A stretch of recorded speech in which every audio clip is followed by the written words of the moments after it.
It's the main event. I'm your humble host, Stephen McCollum, and of course, you know him as 17-year NFL veteran, 3 times Super Bowl champion with your Dallas Cowboys. And folks, he couldn't wait to get in here today because he wants to talk his Diamondbacks.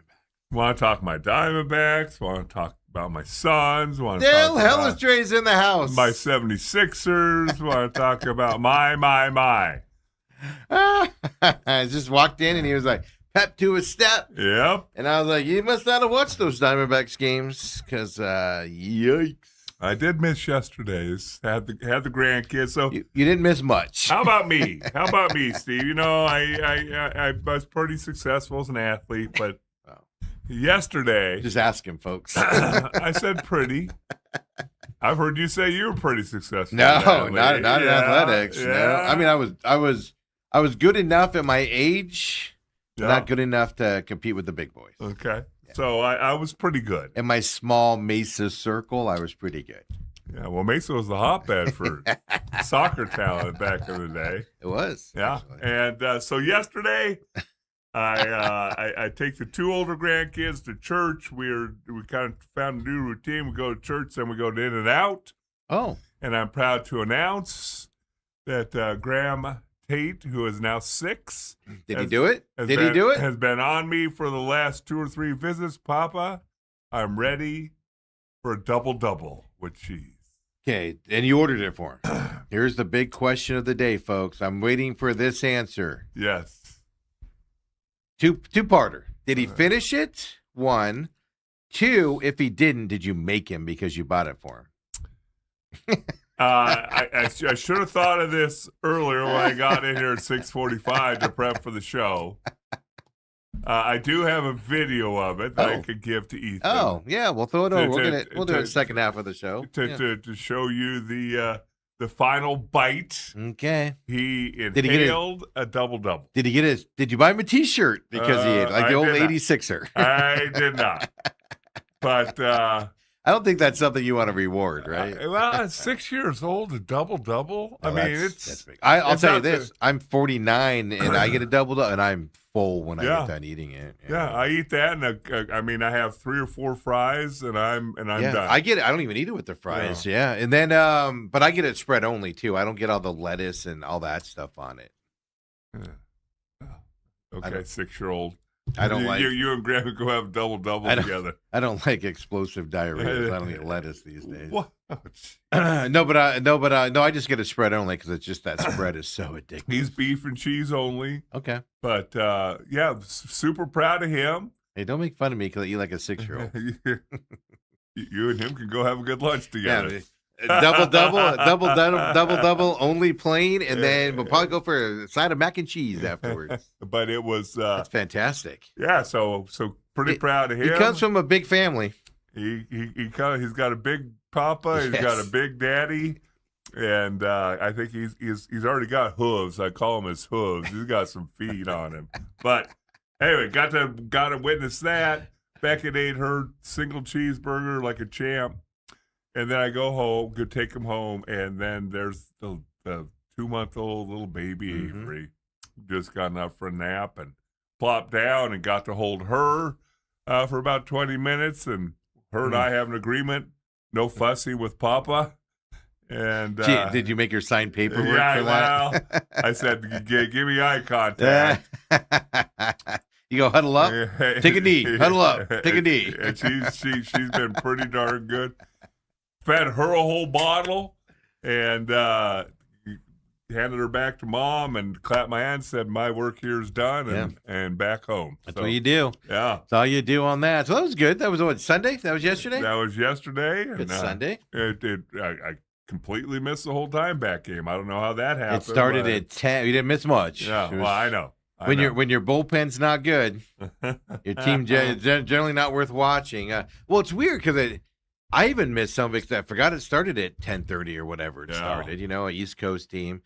So I tuned in and I was like, ugh. I turned to the NASCAR race. I was like, all right, enough of that. Turn to the NASCAR race. I paid attention to it and all that, but it wasn't something. No. No, nobody picked the winner yesterday. Really? Corey Haim got the win yesterday. That was he's just a young kid, not part-time on the Cup Series. Dominated the Truck Series yesterday and went out there and won yesterday at Indianapolis Motor Speedway, of all places. Right. Crown Jewel race and everything. So young kid, this kid's special. This kid's going to be good. He's already good, but he's going to be good on the Cup Series. He's already shown it. Part-time guy just hopped into a car yesterday and went and won the dang thing. How hard can it be, Steve? I mean, you got can't be that hard. Got a young kid winning a race. We got a 21-year-old winning in golf, and yeah, I mean, isn't that amazing? I did catch some of that golf tournament. I saw, what was it, Friday? I think it was the 59. I had it on when that was happening. yeah, I had to come down to the studio and get some stuff done because we had some power issues. So an electrician had to come by. I didn't even tell you this. I almost electrocuted myself here on Thursday when you guys were doing the sports podcast. Right. I was in the back. I touched the switch, man, and a big old spark happened. I felt weird the rest of Friday and some of Saturday. Really? I felt weird. The big shock. So electricians came on Friday, so I had to come hang out down here for a few hours while they were doing their work and everything. So I had the golf tournament on and was watching that. 59. And he went for that long putt, too. Yeah. He could have played it safe. And he was like, no, I'm going to get this. I'm going to get this. But the bigger thing about these golf tournaments is just amazing to me. I mean, this kid, like you said, did he just turn 21? Yeah. Like literally days before? Yes. And he held off Scotty Scheffler, of all people, to win this thing. Who was charging at him. Yes. There's something happening in the golf game right now. I'm leaning more towards the big pay guys just don't care anymore. I'm leaning more towards that. Meaning, hey, these, I'll play in this tournament, but I don't need them. I'm not talking to everybody. Like Scheffler still wants to win them. But the Rorys, the Live guys, the DeChambeaus, they just don't.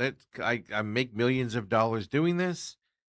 I'm just not going to push to win these. I'm going to go for the majors only, and all these young kids are sticking their heads up right now. I think that's what's happening. I'm leaning more and more toward that theory over these young kids are beating these guys in all these tournaments this year. Because there's just been a lot of, not even young guys, but just guys that have, flailed at 25th, 50th, in the standings, all of a sudden winning tournaments when they've never come close to winning them before. I'm throwing it up there. We're seeing the older generation of golfers make their money and not want to play hard. This kid's story, it's kind of fascinating. His name's Jackson Coivin. Went to Auburn. He could have turned pro last year.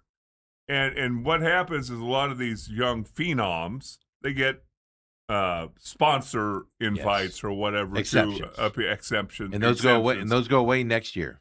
And he played a couple golf tournaments. I think he finished middle of the pack. He finished top 10 once.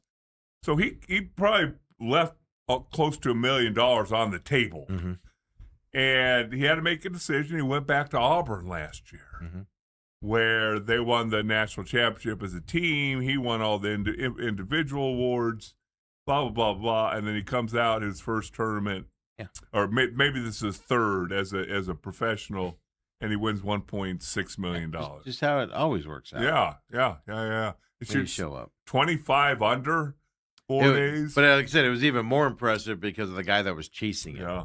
He didn't have Joe Schmo behind him putting pressure on him. He had the greatest golfer of this generation chasing him. Yeah, it's Scotty Scheffler, who shot a 63 yesterday right on his heels. And if he would have faltered at all. One mistake, and Scheffler would have overtaken him. It was fascinating, which is interesting because, like I said, it kind of happened on the NASCAR side of things. Yeah. Yeah, Corey Haim had Denny Hamlin racing behind him, Christopher Bell trying to challenge him. They just couldn't catch the guy. And it's just like there's just something. I've noticed it in sports in general. Like we're seeing in the NFL, this big transition from the old-time quarterbacks to all these younger generational guys that, are in their primes right now or younger coming into the league and stuff like that. It's just we're going through this transition right now. It's fascinating to watch. Well, to tell the listeners a little bit that don't listen to your the pit stop Wednesdays. You said that the guy who won yesterday was usually a truck driver. Well, he was in the truck series last year and dominated the heck out of that. Okay. So this year he left the truck series part-time down there, but he's a part-time cup ride. He's getting a full ride next year, a full season ride next year. Okay. So he's just racing a few races. He won San Diego for that race on the Cup Series. He won yesterday as well. Yeah, just a young kid that's really good at what he does and beating the guys that are more experienced, the guys on, it's just the talent level, between the young guys and the older guys. I'm finding it fascinating right now, just in terms of the sports side of things. Right. You even seen that, like, if you want to include the WNBA in that, a lot of younger WNBA gals are starting to stick their heads up and play well. Or obviously Caitlin Clark and things like that. It's just, we're seeing a transition, and it's fascinating to me to see this transition because, like, is it possible to live ruined golf? What I mean by that is, like, not everybody took the money, but then they started changing those PGA Tour rules, Well, you got to play in the big events. The other events we don't care about anymore. We got to play in the signature events. Right. So then all of a sudden the guys are like, I golf too much. I'm going to start golfing less, which will affect you over time. Kind of the same concept, right? NFL, we see it all the time. Guys are making money, and then they're going, I'm retiring. Well, you're 27 years old. That's okay. I made enough money to survive off of and go live a healthy life afterwards. Right. And stuff like that. It's fascinating to watch these. There's some transition happening in sports right now. It is. There's something weird. I've caught on to it. I've noticed it. Like even in baseball, it's all young pitchers right now. Name an old time pitcher in baseball that you're like, I gotta watch this guy. Right. No, it's all these young kids coming up that you pay attention to. Not just the Diamondbacks, just around baseball. There's a changing of the guard right now. Now the guys coming up are going to be the first people, with these new rules. So they're going to be adjusted to it. Whereas it looks like to me, the older generation playing these sports are like, I made my money. I'm just going to coast. I'm going to try to win the majors, but I'm just going to coast. And the young guys are like, nah, like Scheffler's kind of in the in-between. I'm talking about the Rorys and those older guys. I don't know. It's just fascinating, man. I enjoy watching this. Anytime you need more young guys win, you can't have the same 4 or 5 guys winning all the time or people tune out. Now, at the same time, you can't have a bunch of nobodies and nobody knows winning all the time because people will tune out. So good luck straddling that medium. Yeah, so that was a fun weekend. So Yes. I don't know if you caught that with the grandkids yesterday as well. Dale, other than my electrocution, I did nothing this weekend. I had a nice, relaxing weekend all weekend. I thought you had some excitement in the neighborhood. You're That had nothing to do with me. You're out for your morning jog? No, it was afternoon on Friday. Oh. Yeah. Okay. Somebody, landscapers were working at somebody's house. They just have the truck and the trailer, and sitting. I was actually here when it went down. Oh, okay. But all of a sudden, I'm getting all these messages and everything because I'm on the HOA board and whatnot. People are like, "This car's driving through the neighborhood, a big police chase," and blah, blah, blah. And I'm like, "What do you want me to do about it? What are you telling me for?" So I got home. And I got to see the aftermath, all the cop cars and people arrested and all of that stuff. And they drove through like common area grass and everything and knocked the trailer over. So there's just debris everywhere throughout the neighborhood and stuff like that. Yeah. Yeah. CSI was there doing all the, whatever in the car. They could tie it to these guys. Even though they caught them in it, you still have to do all that stuff. It was fascinating. That was excitement. And neighborhood was a buzz. See some excitement on a Friday? Yeah, on a Friday. Too much excitement for me. But then I had to go around and look for damage, take pictures, send them off. I didn't have to. I just volunteered. Did they cause any damage? No, they rolled through the grass. Like you can see, you can see where they drove through the grass and things. Like they're, where they spun the wheels and stuff. There's some bald spots, but I mean that's it. Nothing major. I mean, where they rode through, like we have a playground, right? They could have hit the playground set. We have where they went through it. They call it Castle Park. There's like this brick wall and it builds like a castle type thing. Like I don't know how they missed that with the trailer. From the way I'm assuming they were driving, didn't hit that even. Yeah, it was fascinating. A couple trees got taken out. Okay. And these were young kids. Yeah, I saw pictures of them. I saw them, but they're in the car by then. But I saw pictures of them. I'm not going to say they were teenagers, but they weren't. I mean, they were 18, 19, 20, something like that. So I sent everything. The reason why I did all that was the property management lady was already home for the day. And I was like, don't drive all the way here. Right. I'll just do it real quick for you. And that was easy to do and everything. But so now she's got to get the police report and do all that stuff. So yeah, we'll see. I want to know what their names are.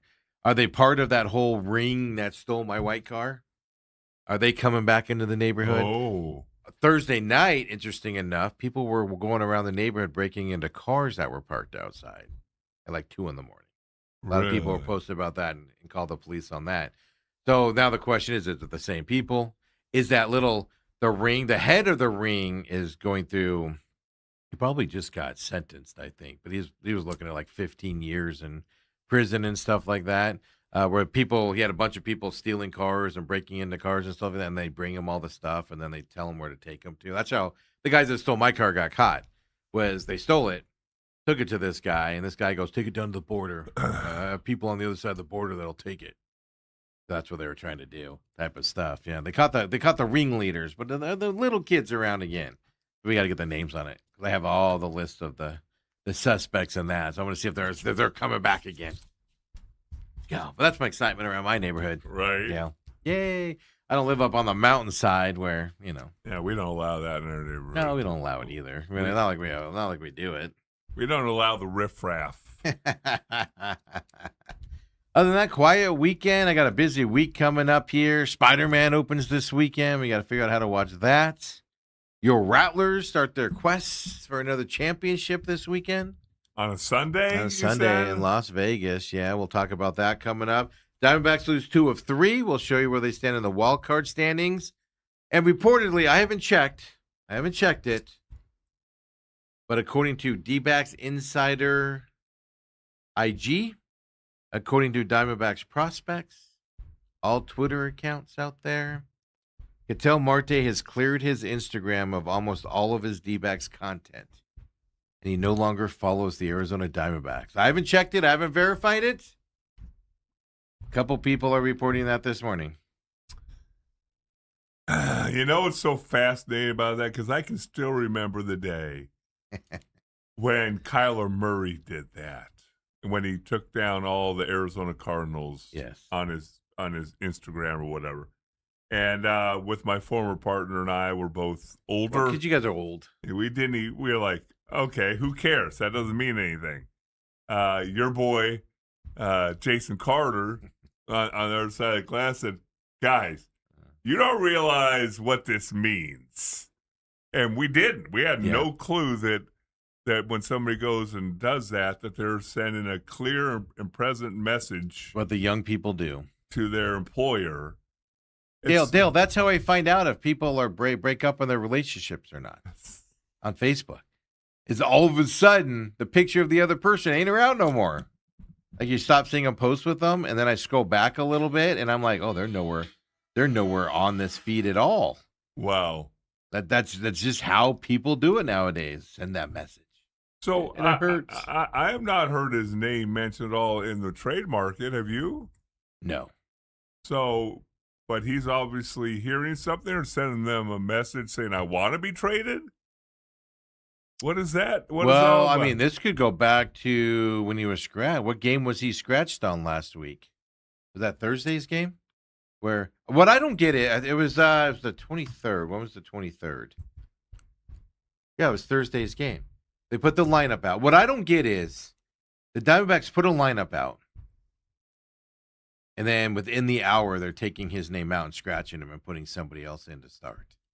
Do you think he's ever been scratched when he wants to play?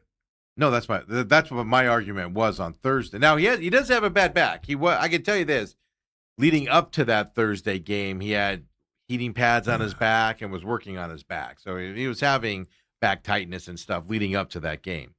But my argument is this: you're in the lineup. That tells you the team you're there. You're batting practice. You're working out. 90 minutes for game time, you got to put that lineup out, whatever it is. Right. 2 hours for game time. The team's expecting you to play.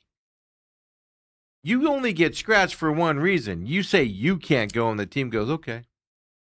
Or you get hurt leading up to it. Right. That doesn't happen anywhere else. If they're even sembly sore or hurt, teams just won't put you in the lineup that day. So I took it as, and I put it out on Twitter, I took it as he probably asked out of that game. He probably, after the lineups came out, he probably went, I'm not playing today. Because he doesn't like to play with discomfort. I know you could tell lovers are going to be mad at me for saying this, but the guy is mentally weak. And that's fine. It's just, if you want to be great at something, you can't be mentally weak. You play through injuries. You play through discomfort, stuff like that. And it's a continued pattern with him. But I don't get why the Diamondbacks have to be doing it on purpose. Like, they're not doing it on purpose where they're putting him in the lineup and then taking him out. Because if they would have just sat him that day, we would all be like, oh, Marte's out. He needs a day off. Some people would have grumbled about it, but you go, oh, he's off that day. Whatever. But when you put him in the lineup and take him out, everybody goes, here we go again. Maybe it has to do with that, Dale. Maybe there was a tough conversation that happened after they were like, we're not doing this anymore. This is the last time we're doing it. And so he's taking down his Instagram. Do you think he's trying to force a trade, Steve? Is that what you're reading into this? So I'm looking. So I just went to Instagram. Like I said, I did not confirm it before. I just saw somebody yesterday say it, and then I saw somebody this morning say that he's taken everything off of the Diamondback side. I just heard from your son that he says it's true. I trust him more than you. Well, he knows how to. I'm looking it up, and I don't know how to work. I'll tell you this right now. I'm flipping through it. I don't see any Diamondback stuff out there. Really? On his page, just flipping through it right now. Yeah. Why? Yep. Look at that. One picture. I know it's hard to see. One picture on his Instagram, Dale. One. And it doesn't have Diamondback? No, he's in regular clothes. Huh. One picture. Yeah. So, he's mad, obviously. He's obviously upset about something. But like you said, get rid of the guy, man. Trade him. We're 6 days from the trade deadline. Right. Well, but you can't trade him. He's 10-5. He's going to have to dictate where he goes. So if you weren't going to get what you should get for one of the best second basemen in the game last year, you're certainly not getting it this year with 10-5 player, where he can dictate where he goes. But if he's sending a message to the Diamondbacks, isn't that also telling you that he'll probably waive that? Only to the team he wants to go to. That's my point. So let's say I'm just going to throw out a team and say Yankees because I watched that Phillies-Yankees series over the weekend and last night. Let's say he wants to go to the Yankees. Well, the Yankees are going to go, well, he's only coming here, so we're only going to give you this for him. We're not going to give you a ton. Yeah. So that's what I woke up to today, Dale. Dale Martin followed everybody. Autumn says, straight out of the Kyler Murray playbook of negotiations. Yeah. It's all the young people out there. It's how you protest nowadays. At least Jacoby Brissett didn't do that. No. And Jacoby Watch. Hold on. Jacoby Watch is officially over. Robert says, Facebook, old people internet. Yeah, that's why we're on it. As soon as old people catch up with the younger group, they start a new group. Ethan confirmed it there on the YouTube chat. And then Robert says, Marte is 10-5. He has to approve any trade. Yeah, but that's the question that you got, Dale. Is by him not doing it, was there a tough conversation last week that he didn't like? Because Tori's talked about this a lot. Was it last year, maybe? Maybe it was the year before. I think it was last year. Oh, it was last year, after the All-Star break fiasco. Yeah. And Tori said, he didn't use the term, I'll use the term, he has to walk on eggshells around Ketel Marte. If you force him to do something, he shuts down. Is how I would phrase that. So if he's not feeling, he's a player that wants to be 100% before he plays. Right. So if he's not feeling it, he doesn't want to play, you can't force him to do it because he'll just shut down out there. Just got to be frustrating for everything. Yes, right? It's got to be hugely frustrating. And, yeah. And he's talented enough that you're going to put up with a certain amount of it. You'll put up with the distraction side of it, but you can't put up with. Just equate it to your Deion story when Deion came to the Cowboys. You can only put up with that so long before you can equate it to Pavin Smith and Zach Gallen. I'm sorry, folks. Diamondbacks are like 8-2 since they waived Pavin Smith. Yeah. Which, by the way, here's the scary thought: if they were to push and make the playoffs because Kepler can't play, guess who's going to come up and be their left-handed bat unless they make a move at the trade deadline? Pavin Smith, because he's stuck with the minor league team and stuff like that.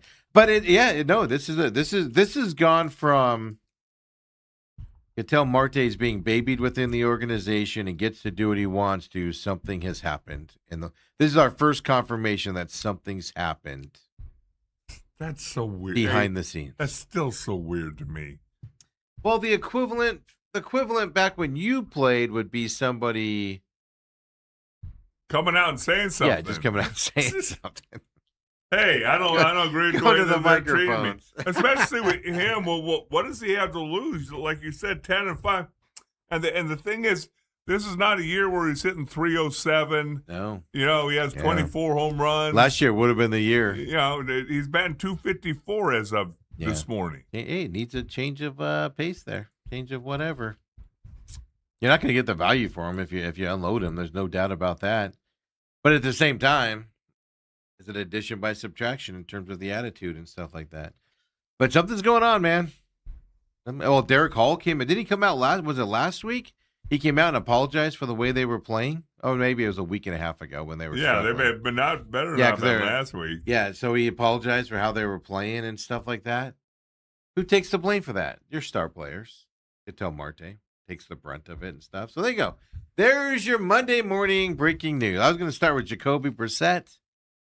And then I saw all that nonsense going on there as well. Something's happened. We're 6 days from the trade deadline. This team just lost 2 of 3 in Washington. This schedule doesn't get easier on this road trip either coming up here. And now your second baseman has done the unthinkable. Acts like he doesn't know you. Done the unthinkable. Acts like he doesn't know you. Oh, I just modern day athletes. How do you think he should end? Should he go public? Would it be better to go public? If he's got an issue, because now it's just going to leave everybody guessing. No, that's the thing though. It doesn't leave you guessing because somebody made him upset. So he's upset but what? Oh, and who? We rarely hear that. And stuff. how? Like Kyler Murray, we knew it was because he wanted a long-term big contract. We knew why he was doing it. Did anybody check Jacoby Brissett's Instagram? Jacoby's an old guy. He's not doing that. He ain't playing that nonsense. So that's what we woke up to this morning, is that nonsense. And you got a team here who's a game clear of third place or third spot in the wild with how bad they played in Washington Saturday and Sunday. They're right there. Throw up the NL West standings, if you would, Ethan, for us there. Now, you're still in that third spot, and you're a game up still. So as bad as you played in those last 2 games, you're still 6-4 in your last 10. Mm-hmm. You're 4 games over 500, and now you've lost 2 in a row.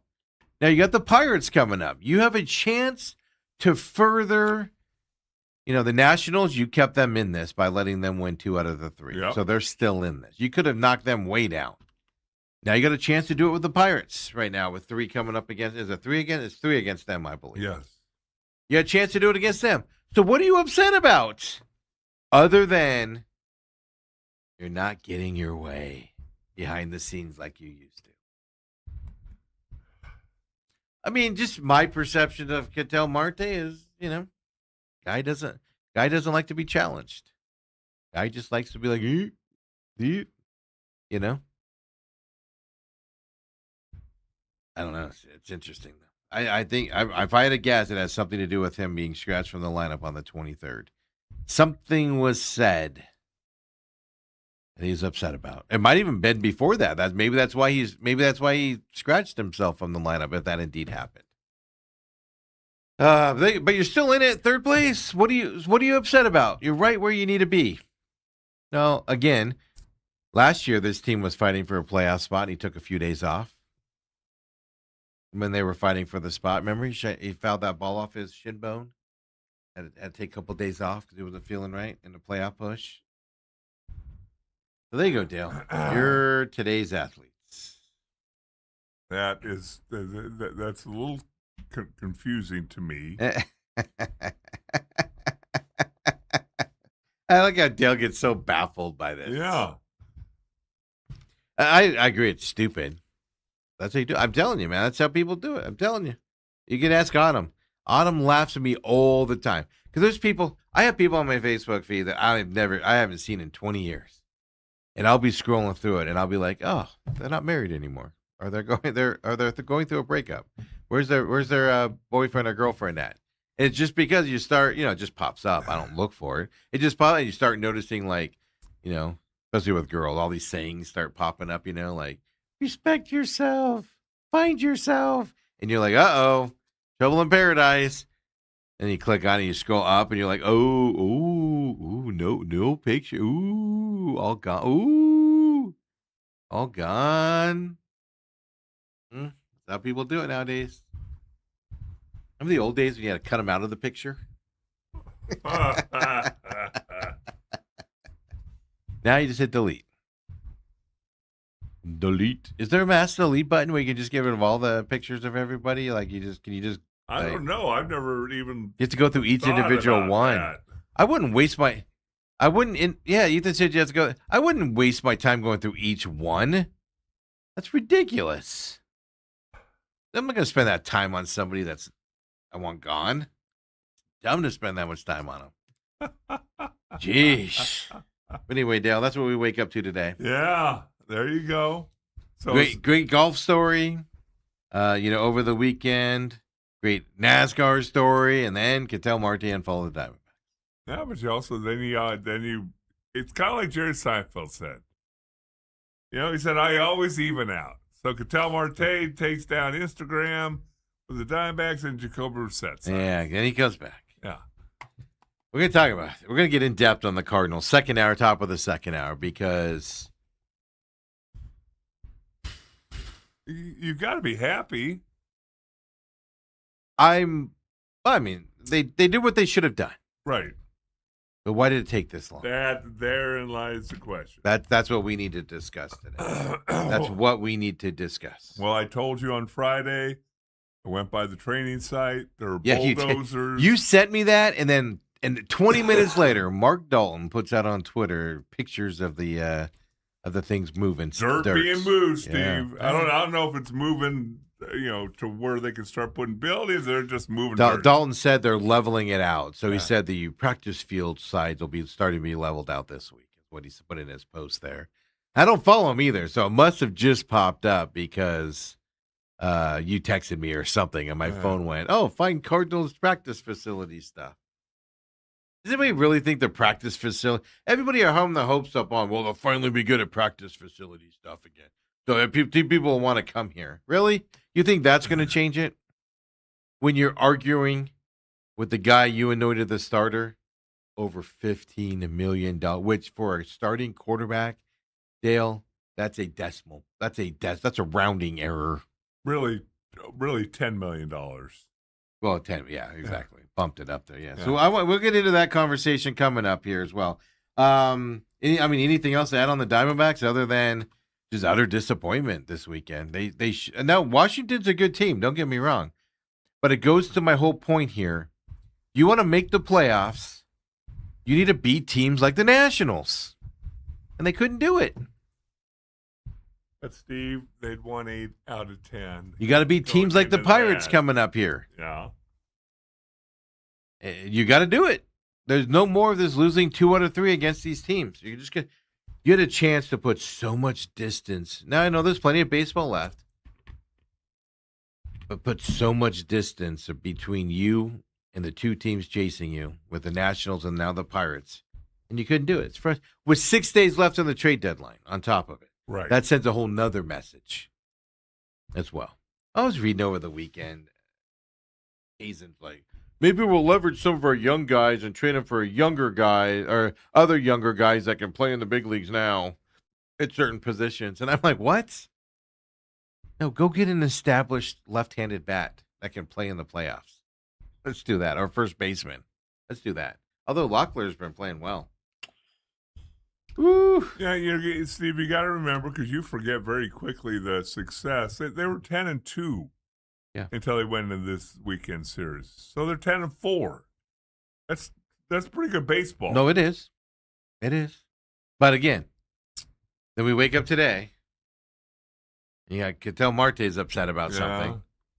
Yeah. Right? And then they look terrible in yesterday's game. Looked kind of terrible on Saturday's game on top. The bullpen fell apart is the bigger point here than anything else. And you're just like, 6 days to go till the trading deadline. I've heard from baseball players the trade deadline, especially the closer you get to it, can really mess up some players. Because they either know they're on the trading block or they think they might be, and so they either try push too hard, or they get distracted and stuff like that. That could have just been what happened this week. Well, again, I don't follow it that closely. Has his name come up with possible trades? Nope. Nice. I thought once the 10-5 thing happened, he has to approve anything you do. So Marte pretty much has to go to him and go, I want to be traded. I want to go to these 3 teams. And then I'm sure his agent or somebody would reach out and be like, hey, Yankees, are you interested? Because he wants to come to you. Hey, whoever else. I'm just saying Yankees. Because, right. They're just the team on top of my Philly. He wants to come play for you. Are you guys interested to make a trade for him? And he'll waive it for you. Type of a deal, right? That's how it's got to go down. No, but it brings me to my next point. No rumors or anything. Right. Tells me something internally happened that upset him to where he had to go and take down his Instagram site, which is more alarming to me. It should have been a batting practice. It's not that. It's just I think we've seen with Pavin Smith and his struggles, Zach Gallen and his struggle, I think we've seen what somebody struggling can do in the locker room with this team. That worries me. A non-focused Ketel Marte is a dangerous thing. All the talent in the world, man. Hopefully he can figure it out, Dale. That's all I can say about that. Yeah. Disappointing to read that this morning.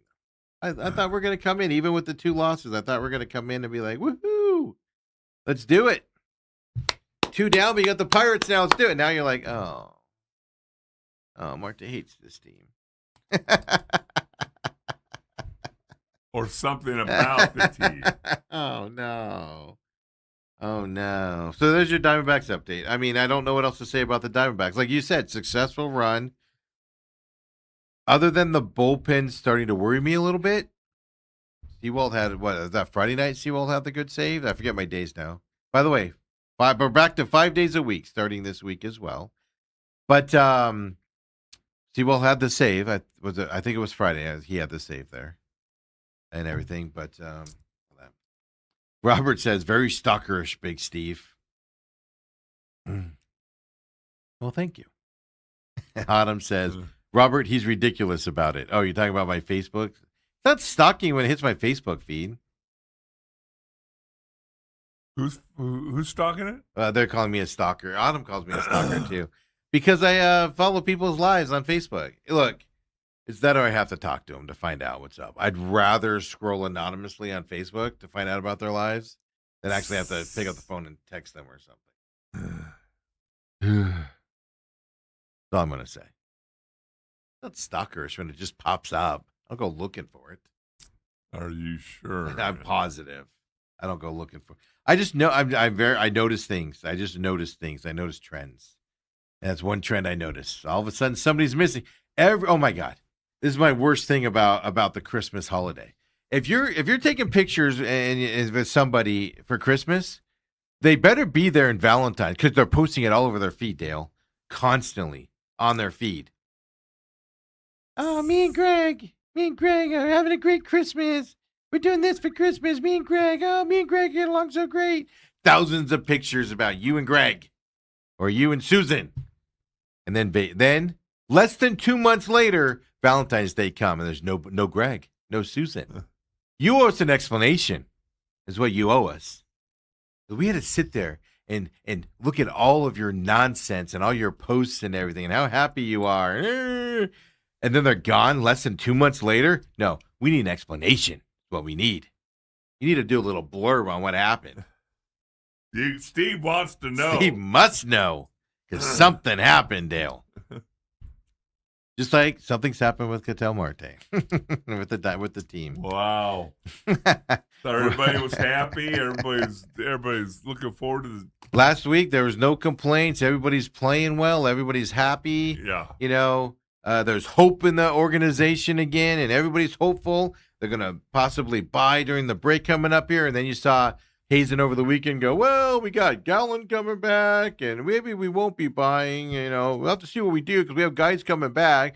We have Martinez coming back, and so he started that nonsense of hitting it out there that I'll put it this way: the only reason the Diamondbacks aren't going to buy, I think, coming up, in 6 days, is because the market's too expensive for them.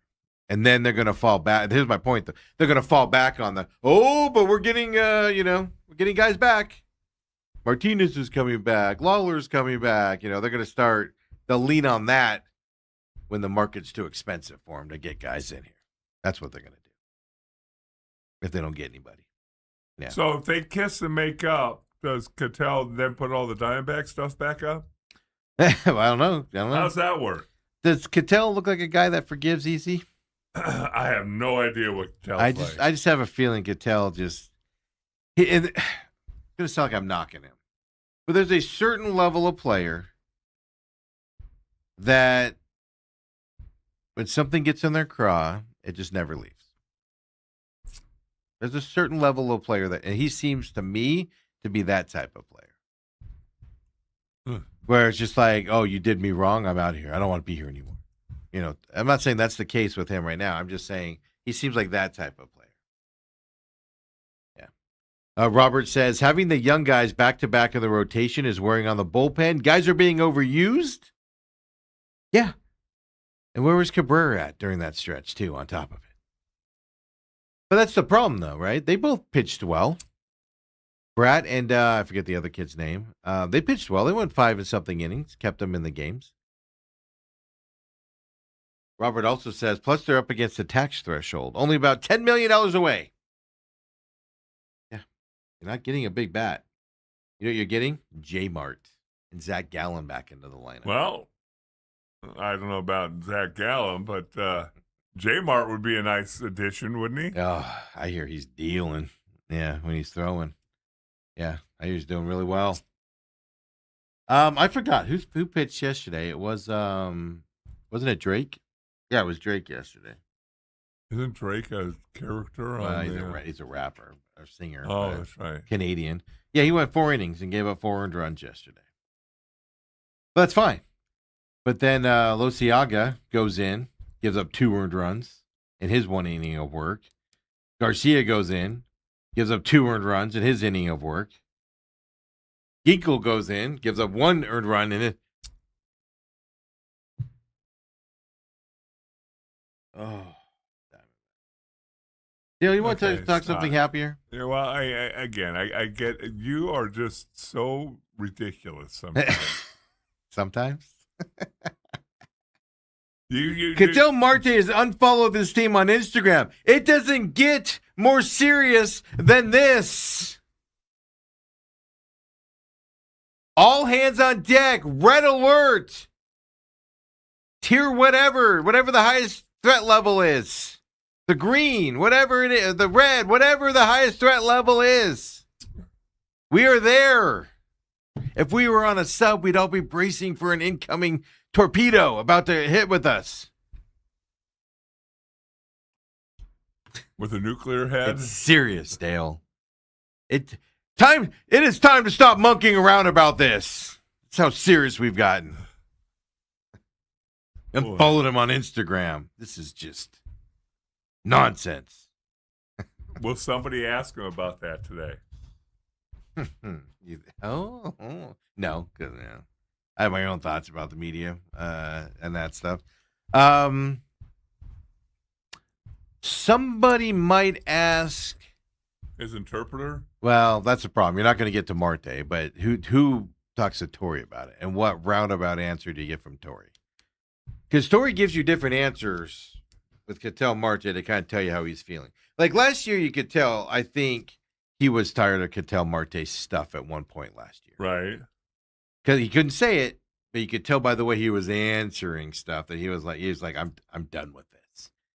I think last year wasn't it last year when the way he was answering it, we were like, ooh, Hazen's controlling this situation. I think that was last year we figured After that the out. All-Star fiasco. I think we figured it out last year where Tori, he goes to Hazen. Hazen said, well, we're not going to play him after the lineup's out or whatever type of a thing. But yeah. So Dale, stop acting like this is just another Monday morning. It isn't. Dale's like that meme with the fires all around that guy and he's just like drinking. That's Dale right now, folks. 5-alarm fire right here. Every city, other cities are responding. It's so big of a fire going on right now about this situation. We have airplanes landing and loading up with that red crap to come and help with the fire. This is how crazy it is. Wow. Dale's just like, it's only an unfollow. Wow. You know the time it takes to unfollow all the pictures? Not like you just go out. You have to like actually That's what I'm saying. consciously you should have do been out it. taking batting practice. You have to consciously do it, Dale. I want to know if he was on the plane when he did it. Like, was he on the plane from Washington to Pittsburgh, and he's just like sitting back there just steaming? Oh no, that's a pretty short flight. Does he have enough time? I don't know how many pictures he had up. Or was he like in the locker room after the game, just angrily hitting the buttons?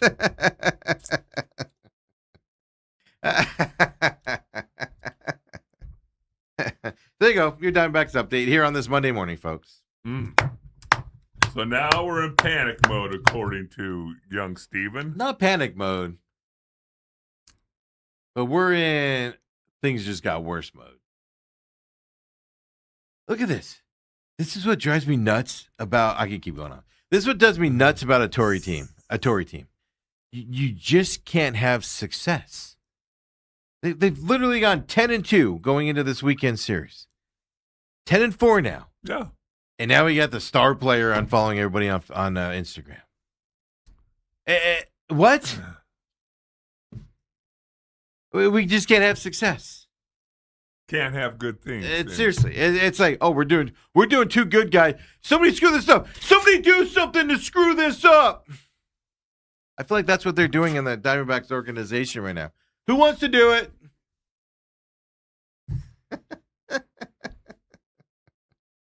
And Dale's over here just, oh, nothing's wrong. He's fine. Well, they're fine. We're fine. We're fine. Fine. We're fine. I'm going to give him this week. Well, you got 6 days till the trade deadline. I'm going to give him this week. And then we can have the conversation on Friday. Is it based off of how they play this week against the Pirates Yeah. and who they got after the Pirates? I think it's Cleveland. Yeah, Cleveland. Yes. So you're gonna wait and you're gonna see how they play Pirates in Cleveland. Yes. All right. Before you start to panic. And if something comes out with Marte. That's the other side. Here's the other side of it. Somebody's feeding this stuff to the media. They did it earlier this year. They did it last year outside of the team circles. Those people, how do I phrase it? Those people will probably be speaking soon directly to the media outside of circles with what's going on. Now, do people or is this a Kyle Shanahan situation where nobody reports on the car accident that he was in for 11 days? The media just eats it. They don't want to report on it. Why would they not want to report? Well, that's why I think whoever did it earlier this year went to Bob Nightingale. It's because they didn't trust the local guy. It's somebody that's been around the league a long time and knows Bob because he's a national guy. But it also tells me it's somebody that might not think the local guys will do the justice of following up on it. Right. That's what that told me. A veteran guy that's been around the league a long time and stuff to that effect. If it was a young kid, probably local media would probably be the ones to break it. But trust them? Who's the leader on this team to come out with the Marte Sago 2026 #2? We're running out of names on these Marte sagas. Well, who is the leader of this team? Therein lies a problem. Name him. I know. Name one of them. I mean, Corbin Carroll, I think when the team goes as Corbin Carroll goes, but that doesn't necessarily make you the leader. Corbin Carroll's not a vocal guy, if you don't know. He's very quiet. So he's not a vocal leader, but maybe he leads by on the field kind of a situation. But yeah, who's the big leader on this team? Name him. Is that Perdomo? Arenado? Well, you think Arenado by age and stature, but he's only been here half a year. That's the issue. Now the young guys will look up to him because of what he's done, future Hall of Famer stuff to that effect. But is he able to speak those things? I don't know. Fascinating D-back story here to start the show as well, Dale. All that, and we wasted the whole hour talking about Marte. Yeah, the Diamondbacks. You wasted the whole hour. Ruined my life. Just ruined my life. I tried to move on 18 times. Let's take a quick break. Come back. We'll do a short segment to wrap up our first hour. No, so happy about the Diamondbacks. Now I'm back to now I remember why the Diamondbacks drive me nuts. Come on back, folks.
And we're back here. Main event. Let's move to happy things. We got playoff football starting this weekend. Is it happy?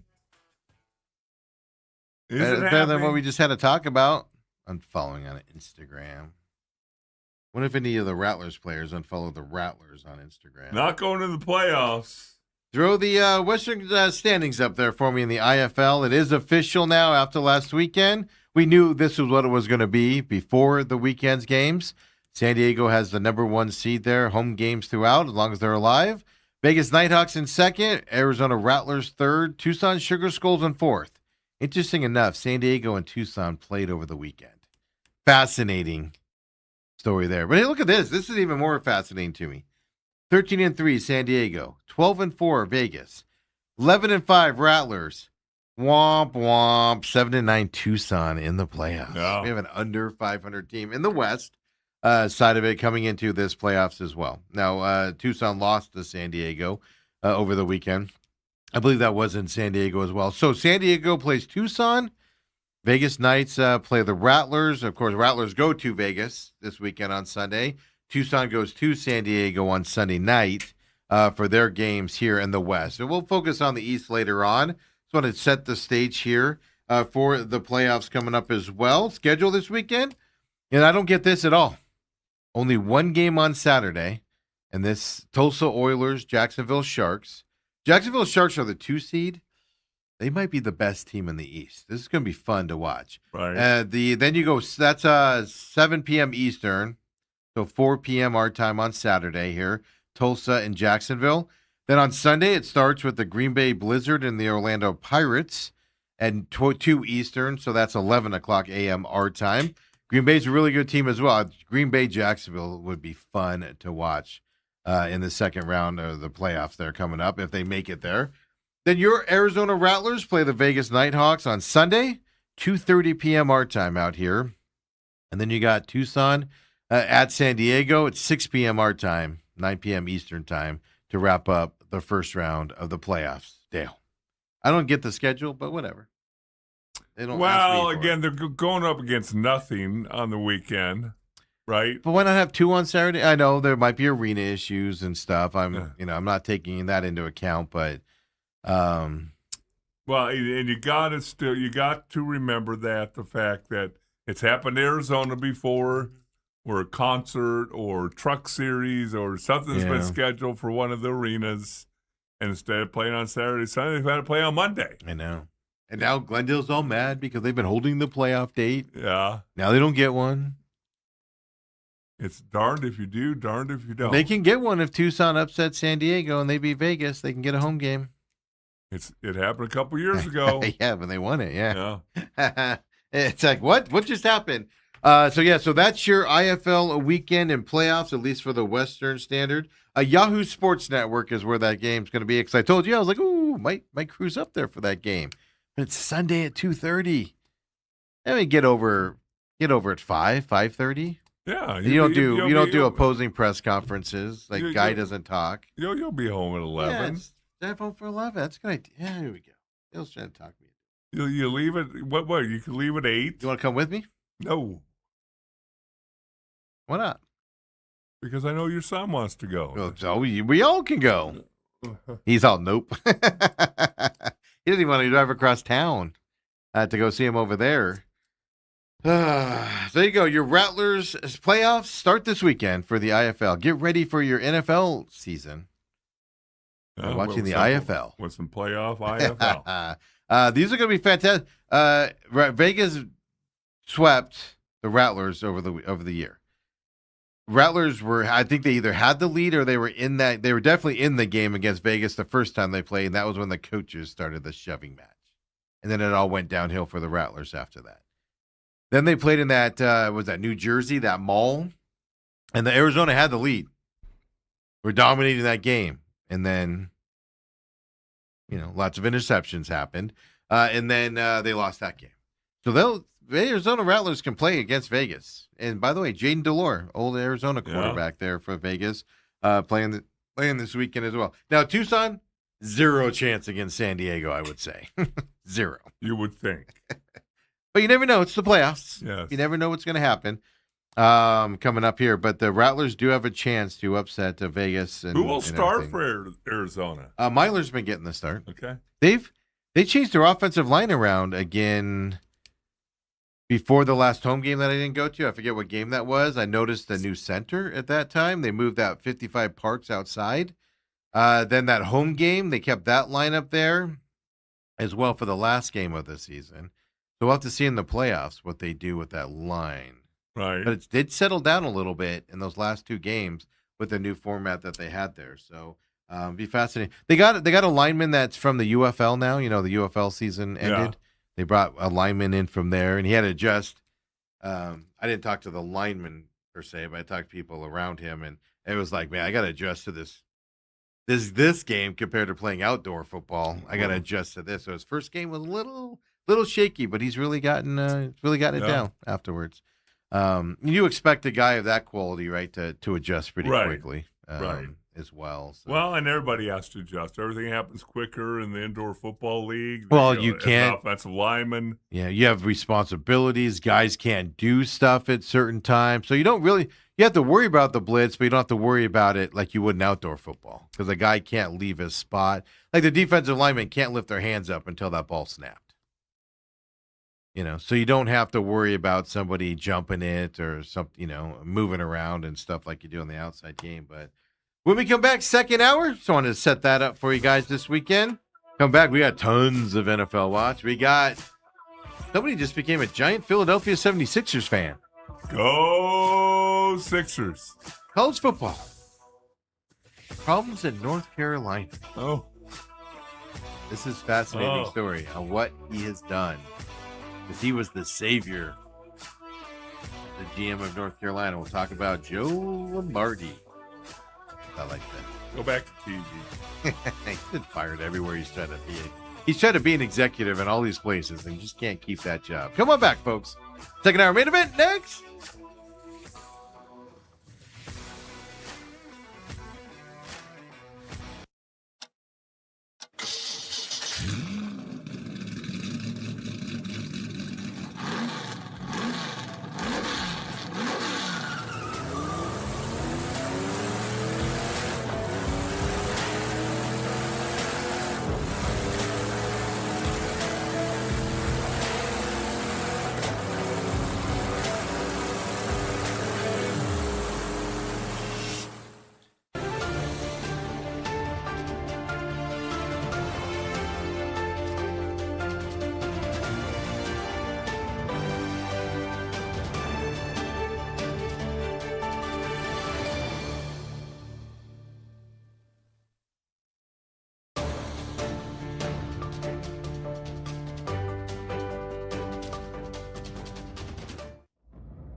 And we're back here. Ethan's laughing for some reason while he's counting, struggling to count.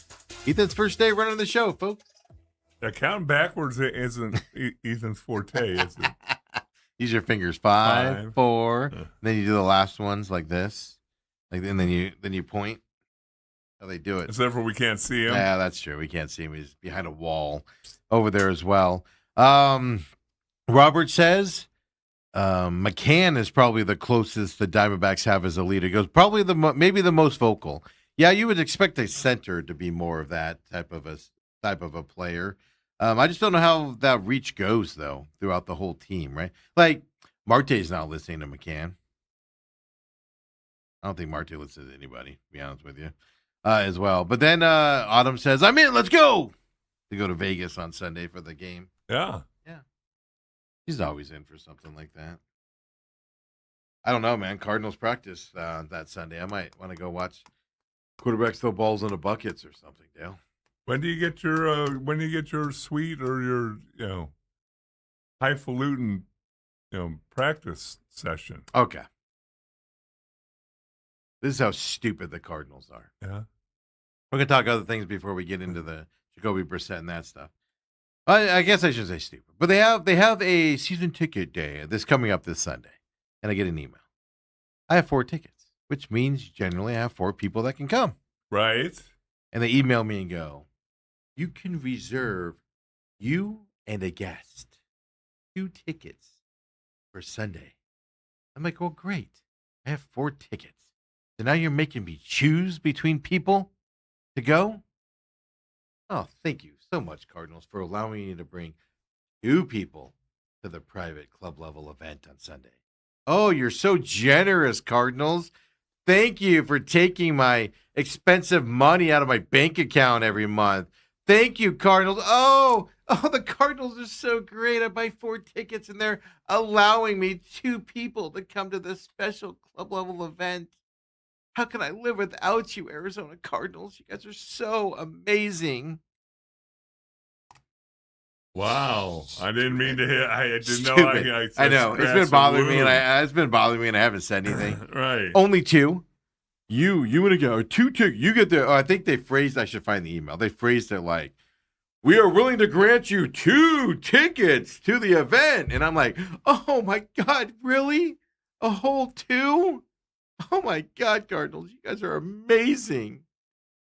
How can we live without your generosity, sir? Oh my God. You. My God, it's beautiful. They're allowing me to bring 2 people.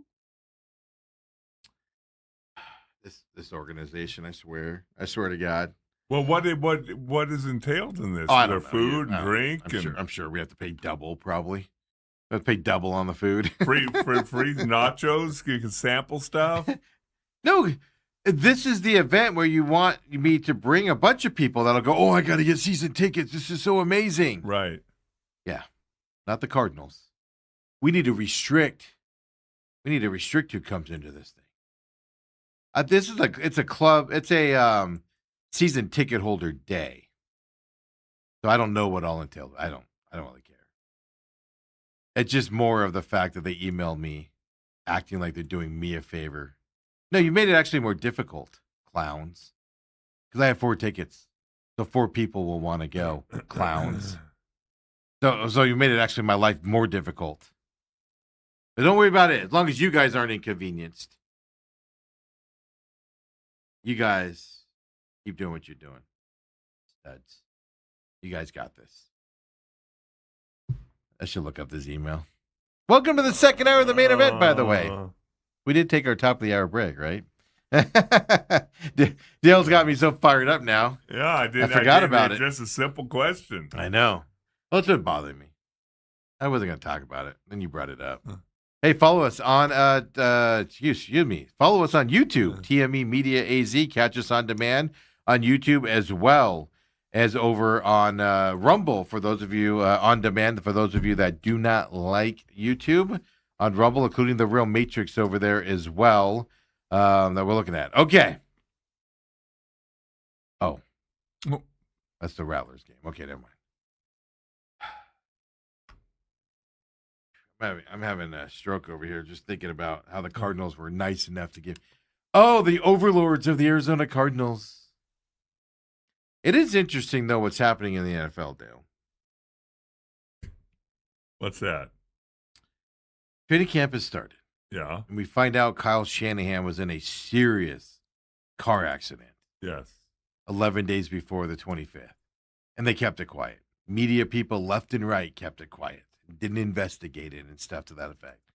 I've even seen some reports where the San Francisco, you know how you can, there's ways to hear police calls and stuff, scanners and stuff like that. There's actually websites that do it. There was nothing on these websites or anything until the Niners announced that Kyle Shanahan was in an accident, going to miss training camp or a lot of training camp. Then all of a sudden they all started popping up on there.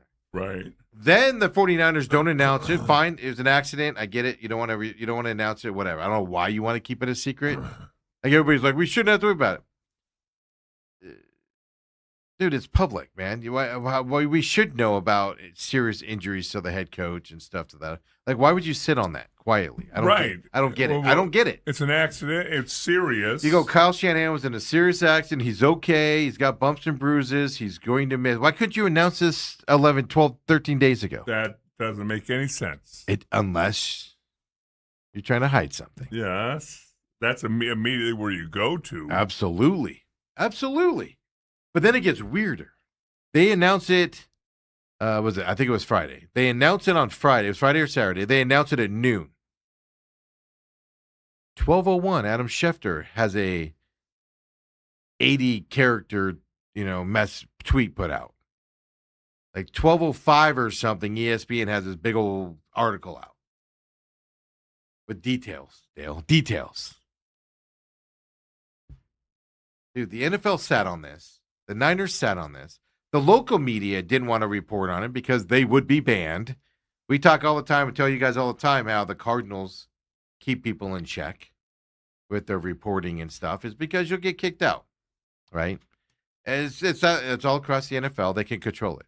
And now ESPN sat on it and was given the information early so they could do all their numbers stuff. 1 minute later, folks, I get information to my inbox or I get texted something. It takes me longer than a minute to type something out and get it out. Maybe Adam Schefter's a genius compared to me.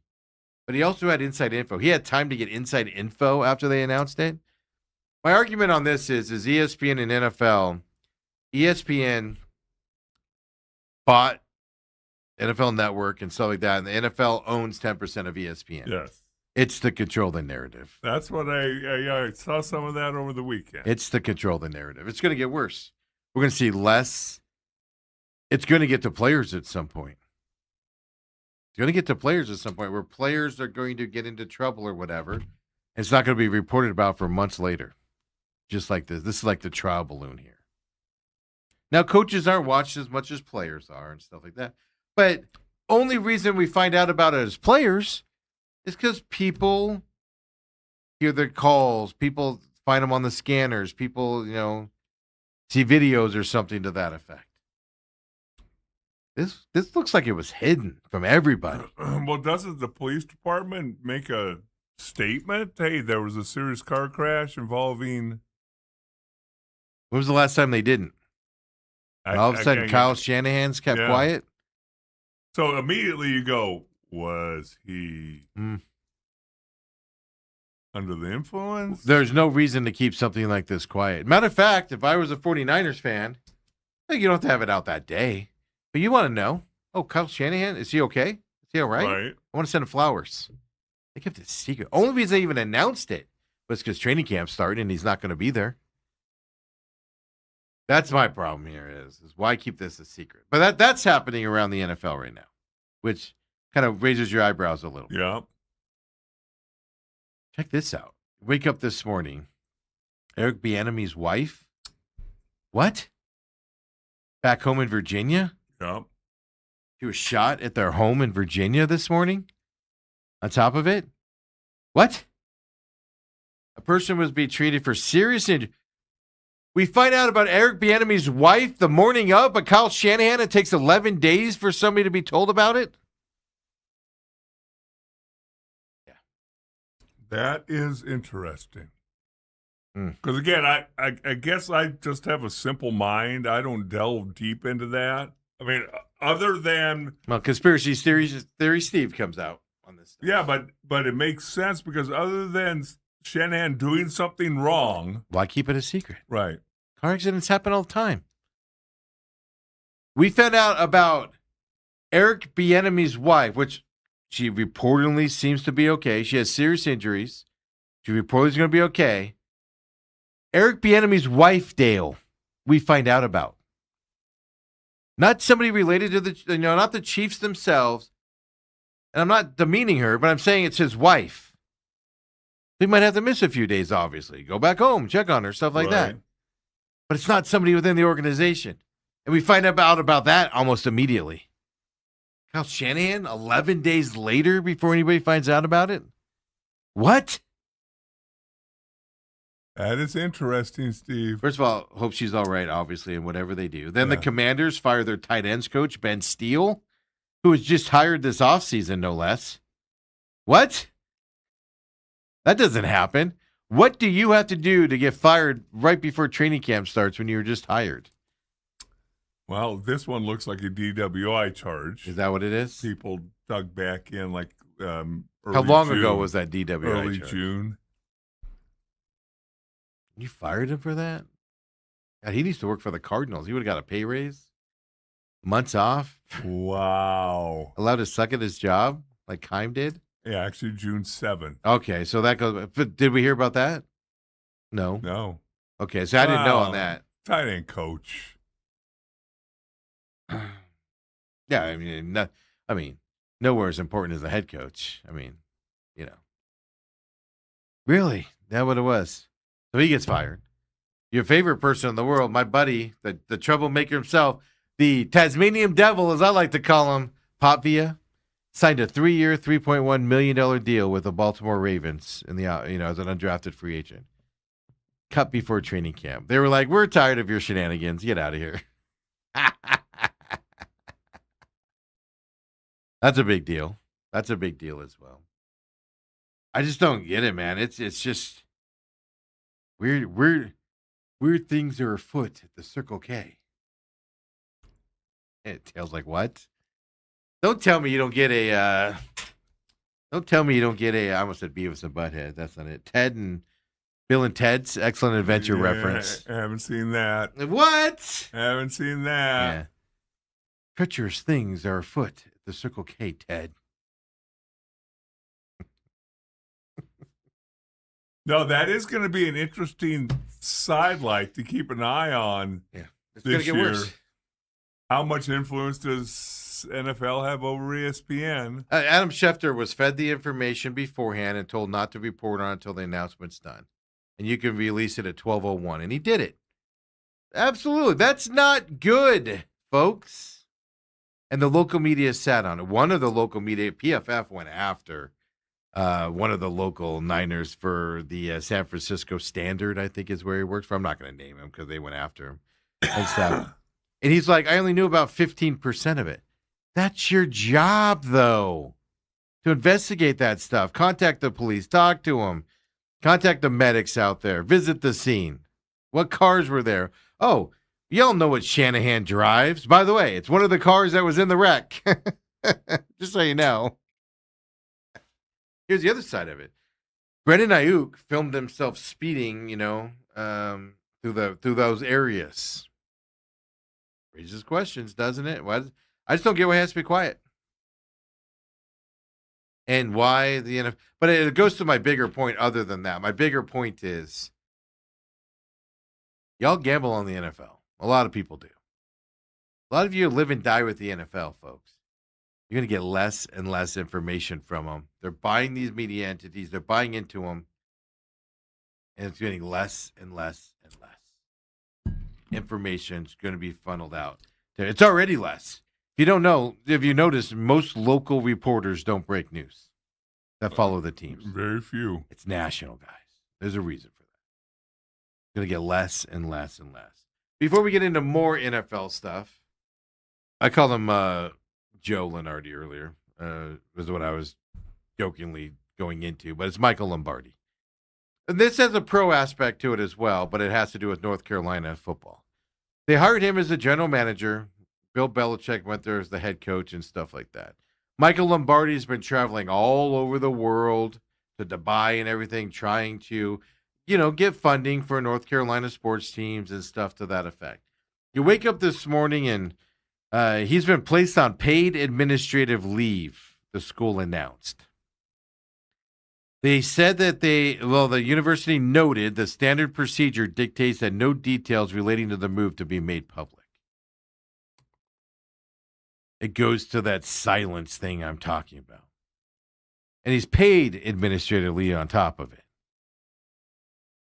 What did he do to get paid administrative leave, Dale? Well, conspiracy theorists. Yeah, you're saying that, but according to ESPN, North Carolina announced Monday that Lombardi's leave is effective immediately, but did not disclose any other details. The school's decision stems from a human resources complaint filed by a former North Carolina front office employee. Yeah. Here's my point. He's doing shady stuff with somebody is what he was doing. That's why they have to keep it quiet. If he was breaking rules, you don't have to keep that quiet. You run to the front of that. Like we've learned from all the organizations. Oh, we were doing this with I don't mean to sound like dirty or nothing, but we were doing this for, we were breaking the rules this way. Let's put it that way. We were paying a kid this way and we shouldn't have been or whatever. You find out about that because they want to get in front of it. When you're doing shenanigans behind the scenes of some sort, you keep that quiet as possible. Yeah, see, I don't, him flying around to Dubai and whatever, trying to raise money, things like that. That's his job. I don't think there's anything illegal about that. That was his job. Yeah. But paid administrative leave tells me they're investigating some serious charge against him. Yeah. And they don't have enough right now to unload him. They have enough to suspend him, but not enough to cancel the contract or whatever. Michael Lombardi's been fired from everywhere. He's not a good dude and stuff like that. But what is happening in this world today, man? And it all stands like all NFL guys. You mean to tell me this Bill Belichick, somebody put in the comments on one of the sites I saw, somebody put, well, at least, what was he, trouncing around with a 24-year-old? Meaning Bill Belichick.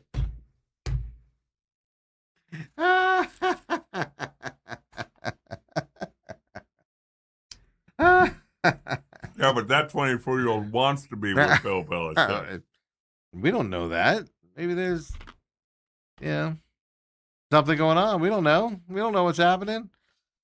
So that's happening on that. So I don't know what's happening. Now, that's an NFL. That's a college story, but it has to wrap around the NFL because obviously NFL ties with them. And, they were going to be the university that set the program, and you come here because we're going to send you to the NFL. Okay. How's that working? My point is he's also been failing as a general manager. He's got none of that money that he's been trying to get and everything, and over there, and he's struggled to be successful at places that he was at and stuff like that. And then Dale,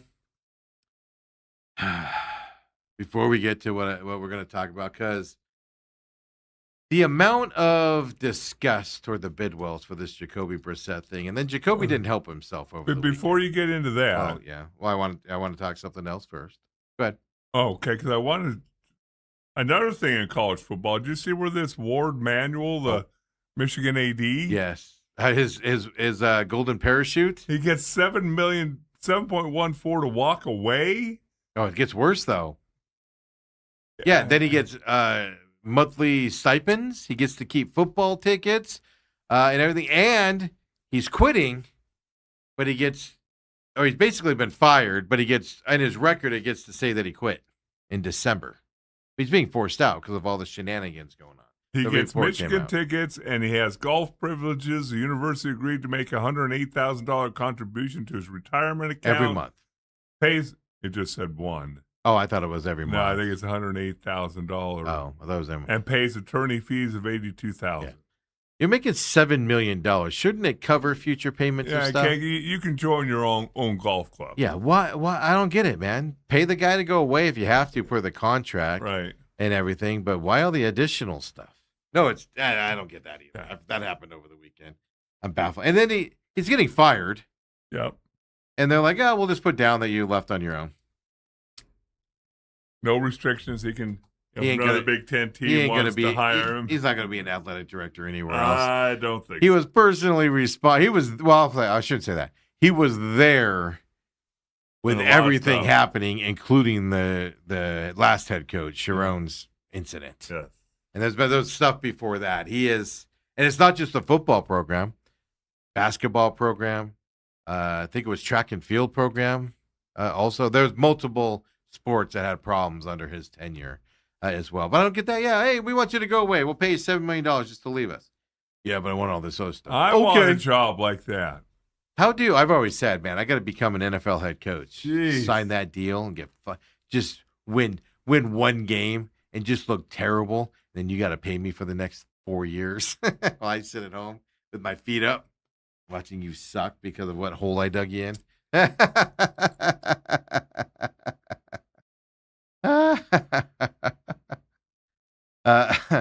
I guess I should ask this. Ethan says there's a transformer fire down the road across Oak, which is right down the road we are. Does that mean we still have power and stuff, so we're good, I guess? Because we've had that happen here before in the show. Remember the old days when power would go out? We'd be like, what? They'd be like, oh, big explosion. Yeah. And you're part of it. But before we get to the Jacoby situation, LeBron James to the 76ers. For cheap, 2-year deal, $8 million deal. Yeah. He's making like $3.8 million this year. He gave the 70. I told you last week, I said he's going to announce his team, and then he's going to announce he's retiring after this, which is what he did for the most part.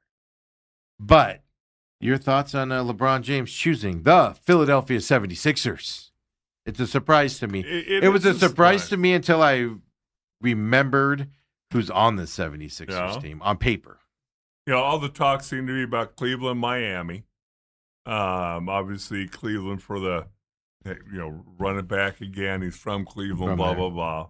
Miami obviously has Giannis and some talent down there. Yeah. I got rid of a lot of it too. And I didn't hear a whole lot about Philly. Now, again, I heard rumors. It's the old on paper. Yeah. If they all stay healthy, LeBron James, Jaylen Brown, Tyrese Maxey, Joel Embiid. On paper, yes. seems like it's a pretty challenging team that could play with anybody in the league. Joel Embiid last year officially has missed more games in his career than he's played in. That happened last year with his injuries. Jaylen Brown stays healthy. I think Tyrese Maxey does for the most part as well. But LeBron doesn't, right, from that. But he gave him a deal. There's talent on this team. Like I looked up. I just looked up people that were the way they were talking and stuff like that, in the East on what people are expecting. The 76ers shot up as a favorite to win, or at least make the championship game, right? The final, and everything, with obviously adding LeBron James. I'll say this about LeBron. Say what you want about him. He makes it about himself. It's disgusting. Nobody likes it. I get it. Give the guy credit, man. He knows how to put a team together on paper. Well, you look at Joel Embiid. 2021, 22, 68 games. 22, 23, 66. 23, 24, 39. 24, 25, 19. 25, 26, 38 games Yeah, played. and he made it back for the playoffs and all that stuff. Yeah, they were a good, decent team in the playoffs last year. They made a run. Yeah. With Joel Embiid coming back. I'll put it this way: I saw NBA.com, and I think ESPN did as well. I don't remember what the Athletic had. Obviously, everybody has the Knicks favored. Yeah, As the best team in the East. Everybody pretty much has moved the 76ers to the number 2 spot over the Cleveland Cavaliers. Well, you wonder, does it the thing that did Joel and LeBron talk? Is Yes. Joel committed to playing 65 games this year in the playoffs? Well, in Embiid's, I don't think Embiid's one of those guys that takes time off because he's not. I think Embiid misses games because he has serious injuries. Oh. I don't think he's maybe a little bit, but he's not a Kawhi Leonard where he's just like, I need 2 weeks off. Tired.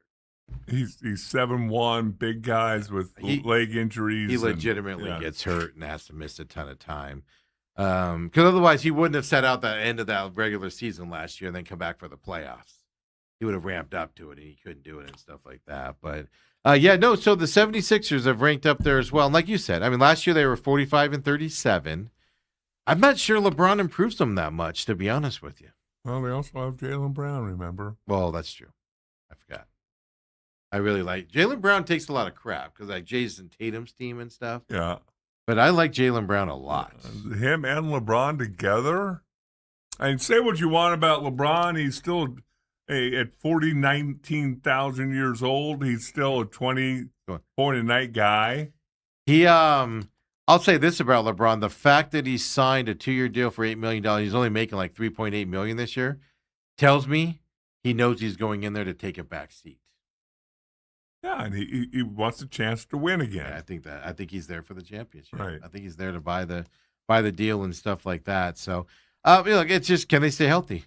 Now, is the Knicks and or the 76ers or Cleveland, are they better than any team in the East or in the West? I know the Knicks just won it. I get that. But does the 76ers automatically vault above the Oklahoma City or the Spurs, those types of teams? I'm not too sure they do that, but that's why you play the game. The Knicks just won it, and I didn't think the Knicks really had a chance. So, no, it'd be interesting to see. But LeBron doing LeBron things. I'm just glad the national nightmare is over. He just holds everybody hostage the whole time. And his agent, it went right up to the decision. Went right up to the decision, guys. He couldn't make up his mind. But right up to that edge before he decided where he was going to go. Shut up. Well, at least now we know the national TV game schedule can come out. How many 76ers games are going to be watching this year? How many? LeBron didn't play that many games last couple years either. He's had hip and ankles and. Gotta rest that body, Steve. I mean, can you imagine playing at your age? Well, not just that, but I mean, he's been playing since he was 18, right? In the NBA. So it's not the miles, it's the age. Well, plus he's 38, I think now.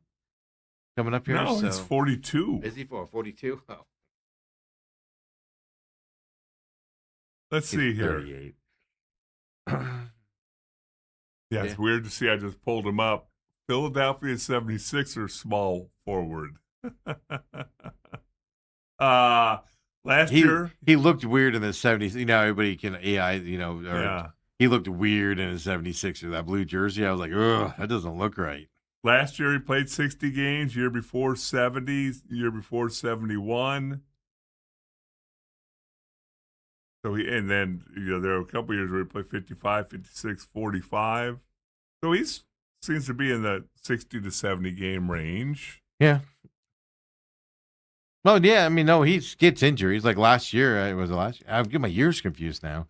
Had an injury that they were like, oh, he might not make it back in time. Yeah. So, okay. This trend needs to stop. I'm going to change subjects again here. Calais Campbell's mom was just unfortunately, lost her life. Calais Campbell's brother was, arrested for it. Right. Coming out now, Elijah Bieniemy, 27-year-old son of Eric Bieniemy, was arrested for allegedly shooting his mother multiple times Sunday night at their Virginia home. Why is this trend happening lately? Why is family members... Does it say how old the kid is? 27. Wow. What'd you do? Say no, you can't have another $100,000? Or 27-year-old? Eric Bieniemy doesn't make that much money. I bet she's Well, a couple $1 million for the last 20 years. You might be right. It's been consistent over the years. You might be right on that. Yeah. Yeah. What's going on with this situation? That is weird. Well, and then Rob Reiner and his wife you can just put it in the entertainment side. What is happening in this world? I'm just giving up, man. I'm giving up on this world. Is Mars available yet? Elon. I got to call Elon. Is Mars up yet? Is Mars available? Maybe you should send Ethan in for evaluation. LeBron James, 41 years old. He'll turn 42 on December 30th. Yeah, it's coming. It's this year. Yeah. He's not that much younger than you, Steve. No, I was just when he went to. Was it his first year when he played the Spurs in the NBA Finals and got swept? I was in Cleveland for that. I was at a bowling alley when they clinched that sweep there and everything. I was in Cleveland for a work thing. So it had been 99 or so because I just graduated college if I was in Cleveland for that work event. Yeah. So how old was I when I graduated college? 21? Well, how old are you right now? 48. Oh, I can't do that kind of math. 49? I'm 49. Dang it. I'm 49. You're 49? 48. And I turned 50 this February, yeah. Oh. That's it. I'm sure Ethan's already planning your big 50. Oh, my God. I saw Ethan over the weekend going through my will. Wow. Come on back, folks. We've got to talk. I'm excited. Jacoby's in there. Takes the onus out. Like I said. The quarterback position, I'm not worried about this. It's going to be what it's going to be. And again, we'll talk. Yeah. Come on back, bro. We have things to talk about.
And we're back here having some fun here on this Monday. And I've been joking around. I don't really want to talk about this. And it's only because, it's the Cardinals. And one good thing happens. And it's also a negative that happens as well, right? With the Cardinals out there. Did you see over the weekend? Now they're off today. Well, they're doing stuff today, but practice doesn't happen again until tomorrow. Yeah, it's been just a brutal start to camp. It's been a brutal 3 days to start the camp, right? You know how that is. You used to come in with pillows and stuff too. When you were at the Cowboys. Now we were beat to crap. Did you see? I saw Marvin Harrison went up and I saw a ball thrown his way over the weekend. I remember if it was Saturday or Sunday, and right through his hands. Really? Right through his hands. Yeah, it was like whoop. And then I saw he made a catch. He came down with the ball, showing some discomfort on the sideline. Now he might have knocked the air out of him or something, but it was with his his ribs or his stomach area. Hopefully it's not. Hopefully he didn't break a rib or something. I don't think it's that, but he had some discomfort on that sideline at the end of practice. Yeah, it was yesterday because they have today off, and then everybody said he didn't do anything after that. So something to why everybody's watching Marv. I'll put it this way: everybody's paying attention to Marv this year. I was even seeing some people were saying Wilson could win that X role, that X spot that this team has, right? Instead of him. And if you move him from an X to a Z or something, I mean, you can talk more about the X's and O's of football, but that's a big difference between the primary receiver and the third receiver. Yep. And the Z's the third receiver, folks, on the team. Most teams that you look at. Well, it's really fascinating you say that because I've seen a lot of stuff about the Cowboys on Twitter where they'll have or even sometimes on Facebook, like they'll have a snippet or a condensed version of our game against the 49ers. Yeah. And one of them was in that 92 game. I didn't know this. The offensive lineman didn't know that Michael and Alvin Harper would flip sometimes. It depends on the certain plays, though, right? I think the way that they made it sound like anytime Michael wanted to. Oh, really? And so was that to get off the defenders, or was that for? It was to give them a different look, or you run different routes. An X and a Z route are two completely different routes. But in this particular play, the big play that Alvin Harper got late in the game, 80 yard out of the shadow of our goal post down in their goal post. I remember that. That was supposed to be Michael's ball. Really? And Michael switched out Michael switched because Alvin had been catching passes earlier in the game on that route. And it literally interviews Michael because he he just sprinted out, lined up at Alvin's position. So then Alvin has to go over to where Michael would have lined up. And sure enough, and then they have Troy talking. Well, the thing is, if they lined up originally like they're supposed to, that the coverage wouldn't have been the same. Well, that's the difference. That's what I was asking you. It changes the coverage. Yes, they're going to kick a safety over to Michael and things like that. That's what I was asking. Yeah. Were the receivers keen enough where Michael was like, I'm getting double teamed over here on this position, right? And I'm the main receiver, so Troy's having to check down a lot. So if I go to this side of it and go to the Z route or the Y route, whatever you want to say, and he goes over to that, and he goes, let's see what the coverage does there. Maybe Michael will be able to get, or Troy will be able to get the ball. He just wanted the ball. He was not thinking he was going to go 80 yards with it. Yeah. And thank goodness he did, because that's what happened. I mean, Alvin Harper caught the ball, but it has Michael sitting there watching him run, and he starts running behind him, and he goes, "That's my ball." That's my ball. Pretty funny because they generally don't. Now you'll flip the like an X receiver. You'll flip the way the plays ran. So you might normally have the X on the right side. You might move them to the left side. Right. But too often receivers don't switch what they're supposed to do. You're just always that receiver. Yeah. Then there's certain plays you can be, a Z receiver and it, but the play's not destined for you, whatever. But I guess in LaFleur's system, from what I've been reading and looking into as I'm delving into it and getting in the weeds, His system runs through the X receiver, meaning that's your first look, Right. and then you spear it out from that point and stuff like that. But just fascinating. Now it's camp, you know. Jeremiah Love. It's early. Jeremiah Love is doing what we expect Jeremiah Love to do. He's dominating out of the running backs, right now as well. So, we're hearing all the right stuff. I've heard Carson Beck's had a tough camp, which is expected for a rookie. He's trying to learn the playbook, live system. He has defenders now trying to defend, right, to make the team and stuff to that effect. Guys getting into shape, so you expect him to struggle a little bit. Gardner Minshew's look good, but he's been running the offense all off season. Yep. Jacoby Brissett, I know when they talked to him after he signed, I have one clip for you, which this team in opening their mouths, let's just put it that way. But Jacoby Brissett was like, I don't know this offense at all. I've got to buckle down and win at this and figure it out and do stuff. Right. He was then working with the seconds. LaFleur did said Jacoby will be running with the ones starting tomorrow as well. Yeah. So now that he's signed, he's the one quarterback was there, which tells you all along he's been the starter. Which brings us up to the point we got to talk about.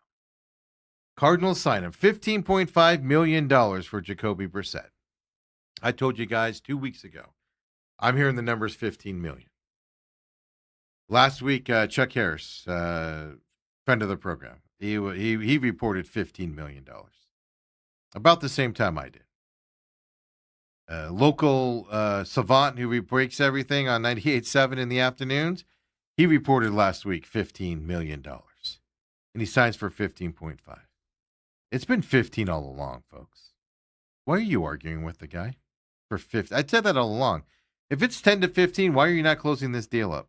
Well, and it's the price you go for a lower end starting quarterback. And we both agreed on that. If it's 15, 16, do it. Yeah, but I'm playing 1 year deal. So there's no implications after this year whatsoever. No, he's going to get his $15 million, and they start Carson Beck in the last 6 games or whatever.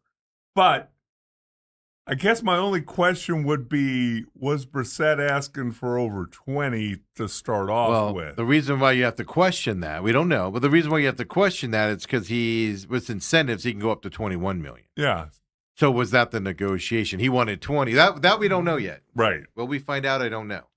But if it was 15 all along, you sign him in April, so he goes through the program. What I don't know, when I was told 15, and I'm sure the other guys were told 15, that was right as camp was starting. Right. So it was like, all right, are we all hearing 15? Because I know other people heard 15 as well. They weren't reporting it publicly. I do know that for a fact because they couldn't verify it. That's why I said I'm hearing 15. Right. I didn't tell you guys it was 15 because that's just what. Because I didn't verify it. I have nobody to verify it with. Mark Dalton ain't verifying it with me. Michael Bidwell ain't verifying it with me. So yeah, what about the wife of the general manager? The mom. Yeah. I won't see her till the game start. Oh. I thought you guys exchanged phone numbers. No, I'm not that bold. Okay. She's Autumn's friend.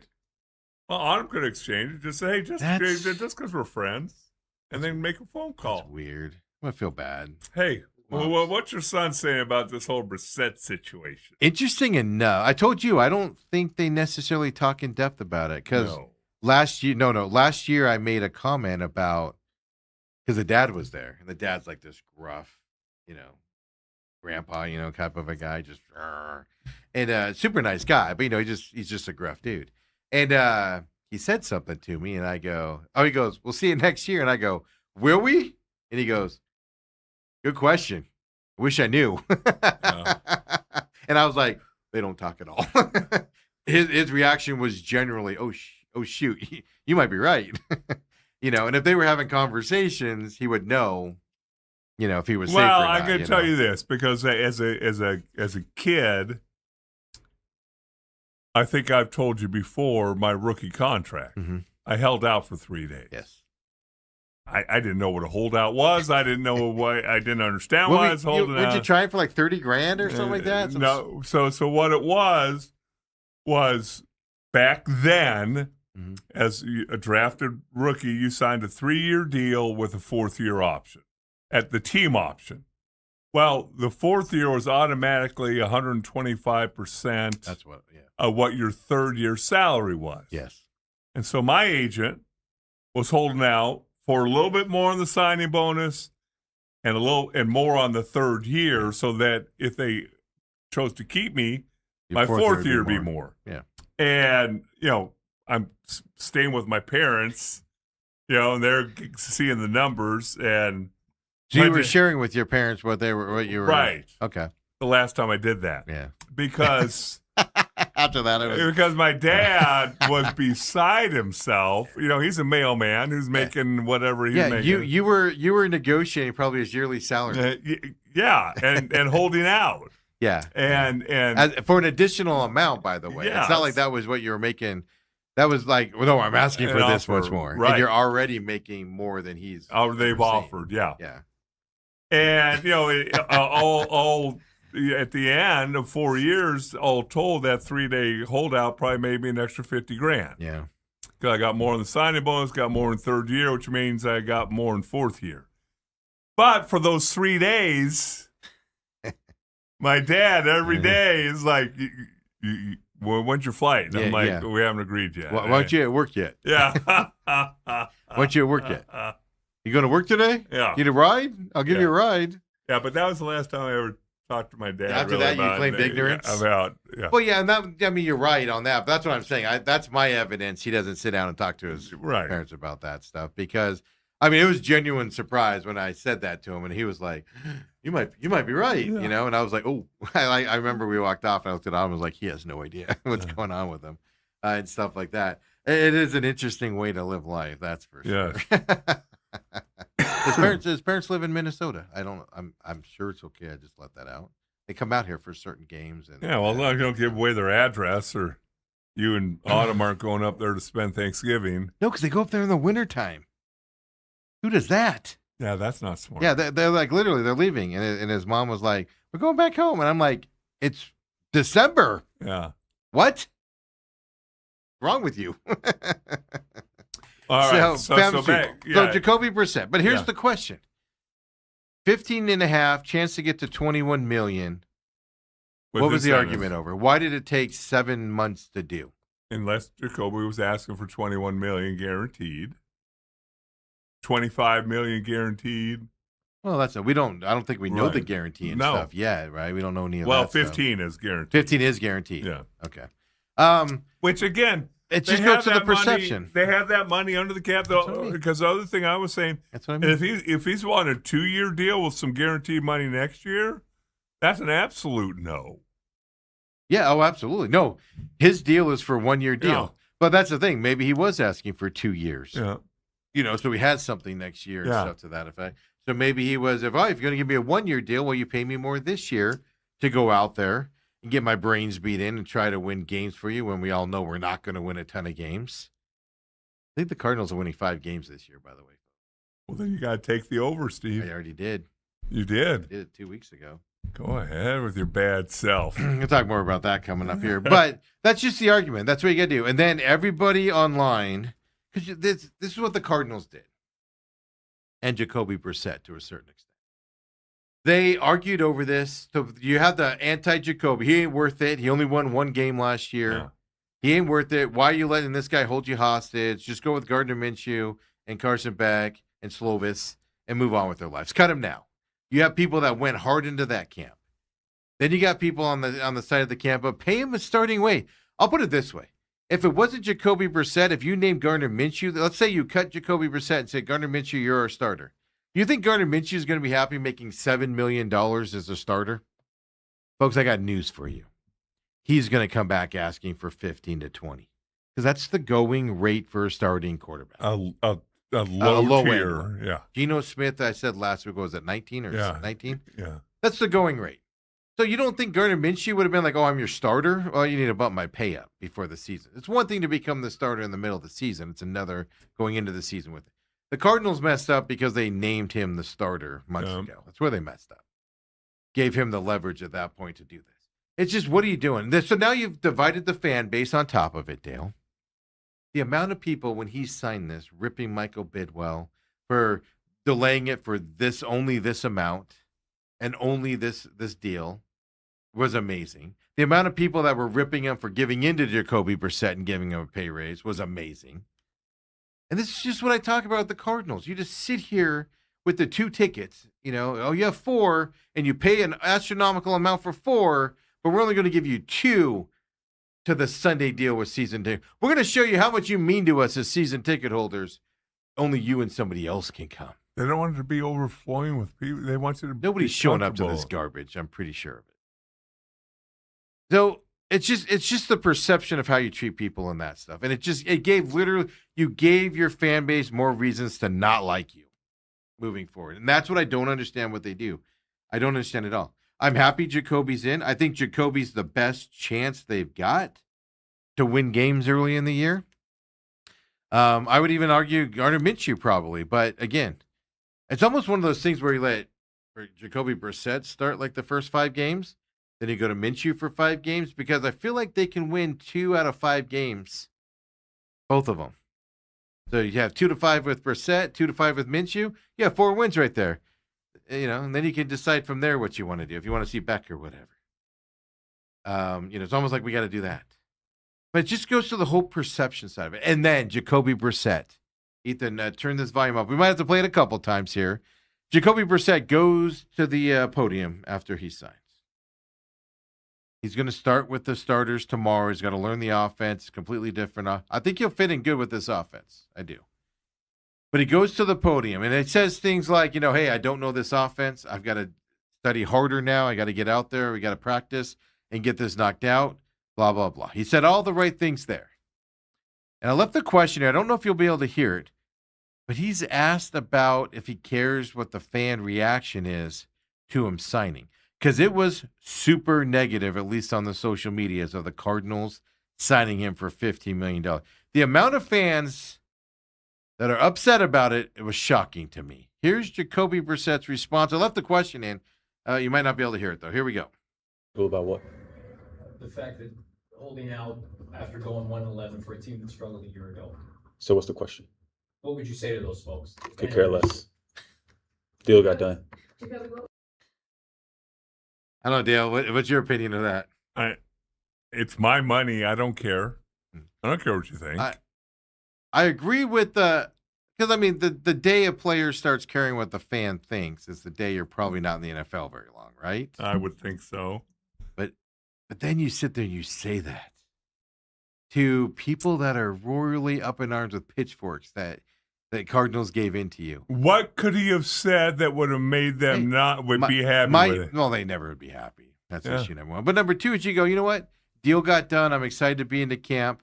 We won 1 game last year, and I'm looking forward to this defense stopping some plays here in the fourth quarter next year. Because then you go, there he is, blame everybody else. No, you just go, hey, I'm in camp now. I'm excited to get back out there, and obviously our goal is to go out there and compete for a playoff spot this year and win those fans over. That's how you answer. By the way, that's how you answer. When you talk about winning 2 of 5 and the 2 of 5, the Cardinals start off, they're at the Chargers. Oh, yeah, win. Seahawks visit the Cardinals. Win. Catch the Seahawks early with the offensive coordinator change. And then they go to the 49ers. Oh, win. Shanahan might not even be coaching at that point. Yeah, by week 3. Yeah. He'll be there week 3. By the way, I'm being sarcastic with my comment. And then they go to the Giants. Oh, that's a win. Jackson Dart. And then they got the Lions coming in. 4th place team. They're garbage. And then they're at the Rams. Oh, yeah. That's week 6. They're giving away the championship rings from 2021. They'll be all hopped up on that. They won't even know what's happening. And then Denver comes to State Farm Stadium. Yeah, they're just gonna fall down. And then the Cardinals go to the Dallas Cowboys on November 1st. That's a win. Yeah. There you go. Look at that. Gardner Minshew and Jacoby Brissett mixing it up. Now, the one thing I would say about Jacoby Brissett, because I was of this thinking too, they won 1 of his 11 games that he started. Yeah. You were on that. You were on that bandwagon. Well, I did say that. Okay. Well, it's a fact. But at the end of the day, I remember us both coming in here when he took over for Kyler. Mm-hmm. The offense looked a lot better. Looked more cohesive, big flowed. plays, scored points. Yes. He can't do anything about stopping somebody. But He they had, did he, had score more turno- points. he had turnovers late that they had the lead or But could have he- gone down to one, and he threw turnovers and stuff that cost them games. But he and- also left the field his last time on the field with a lead a few times. Yeah. And they couldn't close the deal. I know the people, and I'm not knocking you if you do this. I mean, judge them however you want to. There's more to them than 1-11. That's why I'm fine with Jacoby Brissett going into the season as the starter. Now you start 0-6. Time to look at somebody else because it's a 1-year deal. You're not tied to him. He's not your future. Right. Even if you throw Gunnar Minshew in there for a few games, and if you go 0 for there, all right, now let's see what Carson Beck can do. But Carson Beck, if you're going to throw him out there, it can't be the last 3 games of the year. You got to give him 9, 10 games, don't you? 8, 9, 10 Jacoby? games? No, Beck. If you want to see what he can do. Because you want to see how he takes the lumps. You want to see how he practices during the week. You want to get him into that mold and see if he improves. Even if you don't get the wins, he improves throughout it, right? So I'm not on that upset about Jacoby. Look, Jacoby Brissett and Gardner Minshew are what they are. They're glorified backups that can win you a few games while your starter's out. That's all they are. And that's a great way to make a living. It's not a knock on them. If you're judging them to Tom Brady or Aaron Rodgers, yeah, they're not those guys. They'll tell you they're not those guys. But to say he's only won 1 game last year, so he doesn't deserve starting pay money, that's an asinine way to look at it. In the world of NFL football, it's an asinine way of looking at it. I get it. He does not deserve $15 million a year off of that in real life. But it's NFL football we're talking. It's like the whole Kyler thing when they signed him. Everybody's like, that's too much money. Well, that's the going rate for quarterbacks.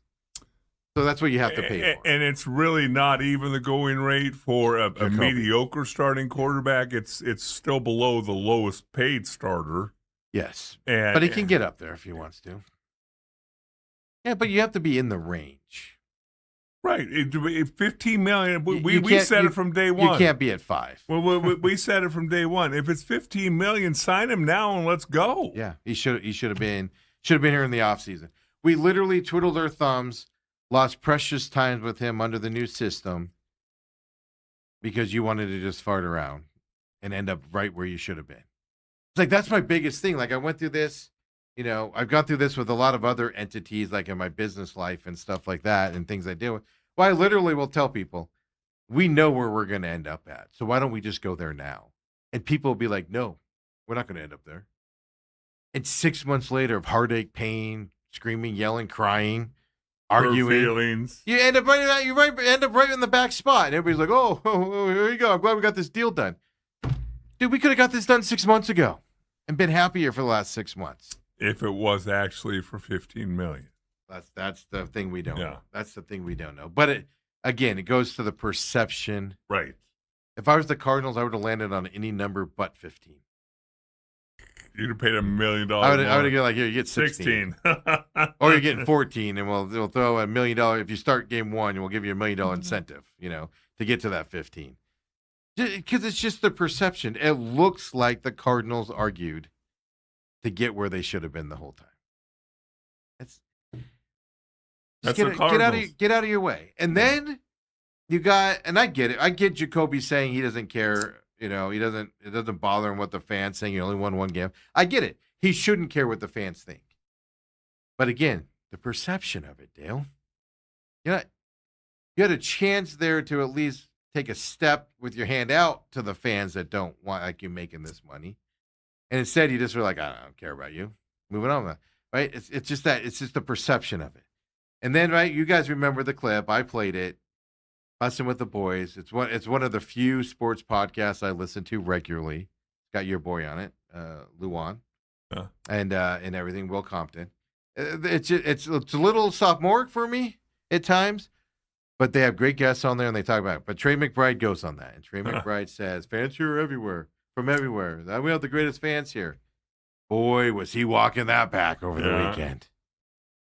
I don't have the clip for you, but this is hopefully Trey McBride, because he's in the spotlight for the first time. He went to Colorado State, folks. When he was drafted, nobody cared. His first year wasn't that great. Go back and watch film. He was getting blown off the line on blocking and stuff to that effect. He's morphed into, if not the best tight end in the league, he's definitely top 2. right, in the league. Hmm. So hopefully this is his first and last time not being savvy when he gets in front of people and talks to them. You don't insult your fan base, man. You just don't. No matter if you feel that way. Say positive things, Jacoby and Trey, so you don't have to walk it back later. I understand you sitting here in an air-conditioned room with 3 fans blowing on you, and you're in the comfort of your own. I am perfectly media savvy. I only throw you in the bus when I want to. Exactly. And Trey McBride, I'm sure he's just sitting there talking with the guys and go, yeah, hey, I notice. I have a feeling that's what happened. I notice. I walk out there and I see a bunch of Seattle green. He's talking with 2 young guys that played football, know what it's like. Yeah. You know, one of them's from here. Yes. Was saying his comments, I never saw a Cardinals hat, which I don't know. He must have been blind because my whole life I'd seen Cardinals gear around town, even when they were 2 and whatever at Sun Devil Stadium. So I don't know what circles he was running in while he lived here. Well, up in North Wisconsin. And grew up, I know, Chaparral. Chaparral. Yeah. You know, and then he's making those comments. So you I get it, but it's just being media savvy enough to. Oh man, I see Cardinals hats all the time. You know, see them all the time out there. It's fantastic. Yeah, I'd like to see more of them in the stands. Yeah, you can phrase it that way. Hey, when we score against Seattle, I'd like to hear a lot of cheering rather than some booing. I don't think people are going to turn on Trey for those comments. No. I think some did, but it's more of like I said, I think people are going to realize that's just a young kid.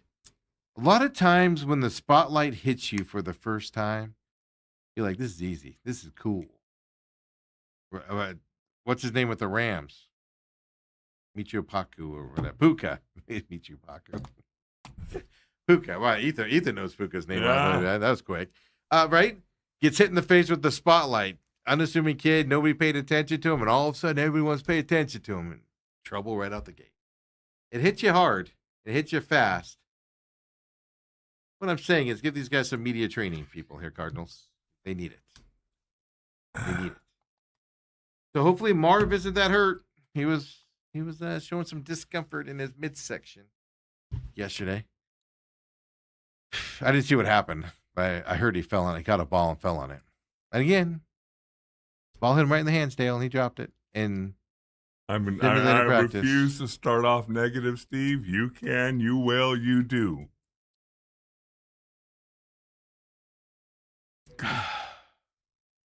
Oh, Ethan says it was Marv's back. Oh. That's not good. You don't want a receiver with back injuries before it even starts. That it, Dale. I think that's all the bad news we got for everybody today. Boy, then the show's over with. Daniel Jones said on Pat McAfee's show this morning he's fully cleared from the torn Achilles he suffered in December. You think he can come back from an Achilles tear in December? He says he'll be on the field for the start of training camp this week. That's one hell of a recovery because that thing was, wow. Is he in Indianapolis? Indianapolis. Oh. Yeah, remember he went there and had great. He was leading them. They fell apart after he got hurt. Yeah, well, they ended up signing a guy out of the league for 10 years. Forgot about that. So, I can tell you this. A couple insiders around the Diamondbacks are saying, Ketel Marte, the unfollowing has nothing to do with the trade. Diamondbacks have told the insiders, at least, there's no way they're trading him here. It's 6 days to go. Yeah, which means he's upset about something, right? And they're not going to trade. I don't know if that's good. Well, I was going to say, is that good? Things obviously can change in 5 days, right? You know, right?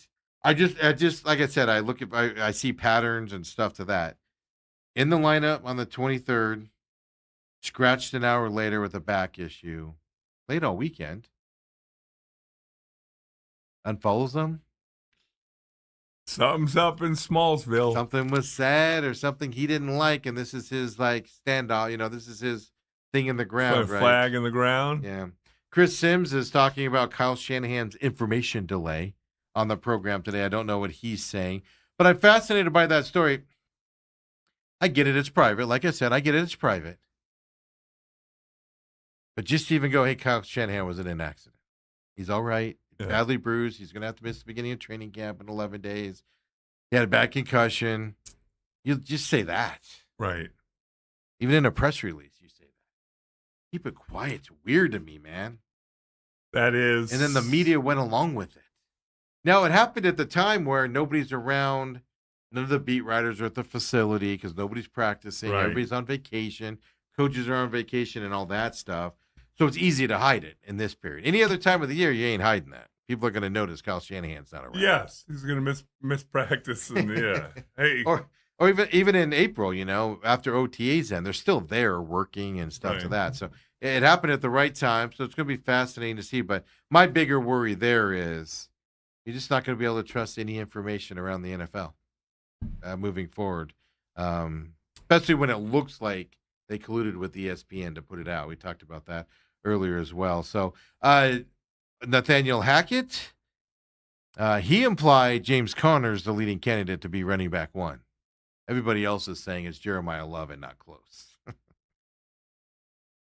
Nathaniel Hackett's going to screw this whole thing up, isn't he, Dale? Well, as your best friend at the afternoon show at 98.7 has said, the one thing about Hackett is he will not be calling plays. I agree with that. I would be upset if he was calling plays. He's there to help out LaFleur. Yeah. He's helped to be his eyes, his thing, and Nathaniel Hackett's really good, by the way, at the role he's in with he's had success at that role. He hasn't had success calling plays or being a head coach or anything to that. Right. He's had success at his role with the Cardinals. So that is a plus. But you do have to worry about his judgment. But he's also the guy that goes up there and he's just mouthpiecing it, right? Yeah, but if he's mouthpiece, that means he heard it from somebody else. No, that's what I mean. Somebody told him, like, go up there and say Connor's the number one guy today. So we know it's going to be Love, right? All right, folks, we're out of here on this Monday. Everybody have fun. We'll see you on Tuesday, everybody. 8 a.m., 8 to 10 as well. Follow us on YouTube at TME Media AZ. Really quick, Ethan said, I want to see Beck or Gardner and not Jacoby. I know Ethan's not on the Jacoby bandwagon out there. Who cares what Ethan thinks? Robert says, didn't Jalen have comments about Bronny? Yeah, he's the one that said he didn't belong in the league. And now him and LeBron are teammates. I wonder if they had that talk before before LeBron signed there. Well, here's the other side of it. Jaylen Brown wasn't wrong. No. Papa Mike says, it sounds like Steven has a plan to get them to the over. It's all about Steven winning his bet, I guess. Like it's $10. It's not about winning it. I just think they're gonna overperform a little bit this year. And make everybody mad that they don't have the number one draft pick. Yeah. They're going to play just good enough. They're going to probably be in place for the number one draft pick, and they're going to win. They're going to beat the Jets and knock out of it and not be able to get back into it again as well. Papa Mike says, exactly, Steven. Some people will never be happy. He said he did good by brushing it off. There's brushing it off, like I said, and then there's, I don't know. I don't want to use the word attacking. I don't know. Better ways to answer that. And then Papa Mike says, could the thought process be the Cardinals want to keep Beck out as long as he can for development? If so, he'll probably be starting in week 3 after number 1 and 2 getting hurt. That's issue number 2. Oh, good. How hurt are those guys going to get banged up with his offense out there as well? No, you keep him out because he's still got to learn, practice, all of that stuff. They'll talk more about that tomorrow, folks. We'll see you tomorrow, 8 o'clock as well, 8 to 10. McCollum on Business. Don't forget, we're back to our 5-day schedule. If you listen closely, you'll hear Dale's grumbling. See you tomorrow, everybody. Have a great one. Missed you on Friday, Steve.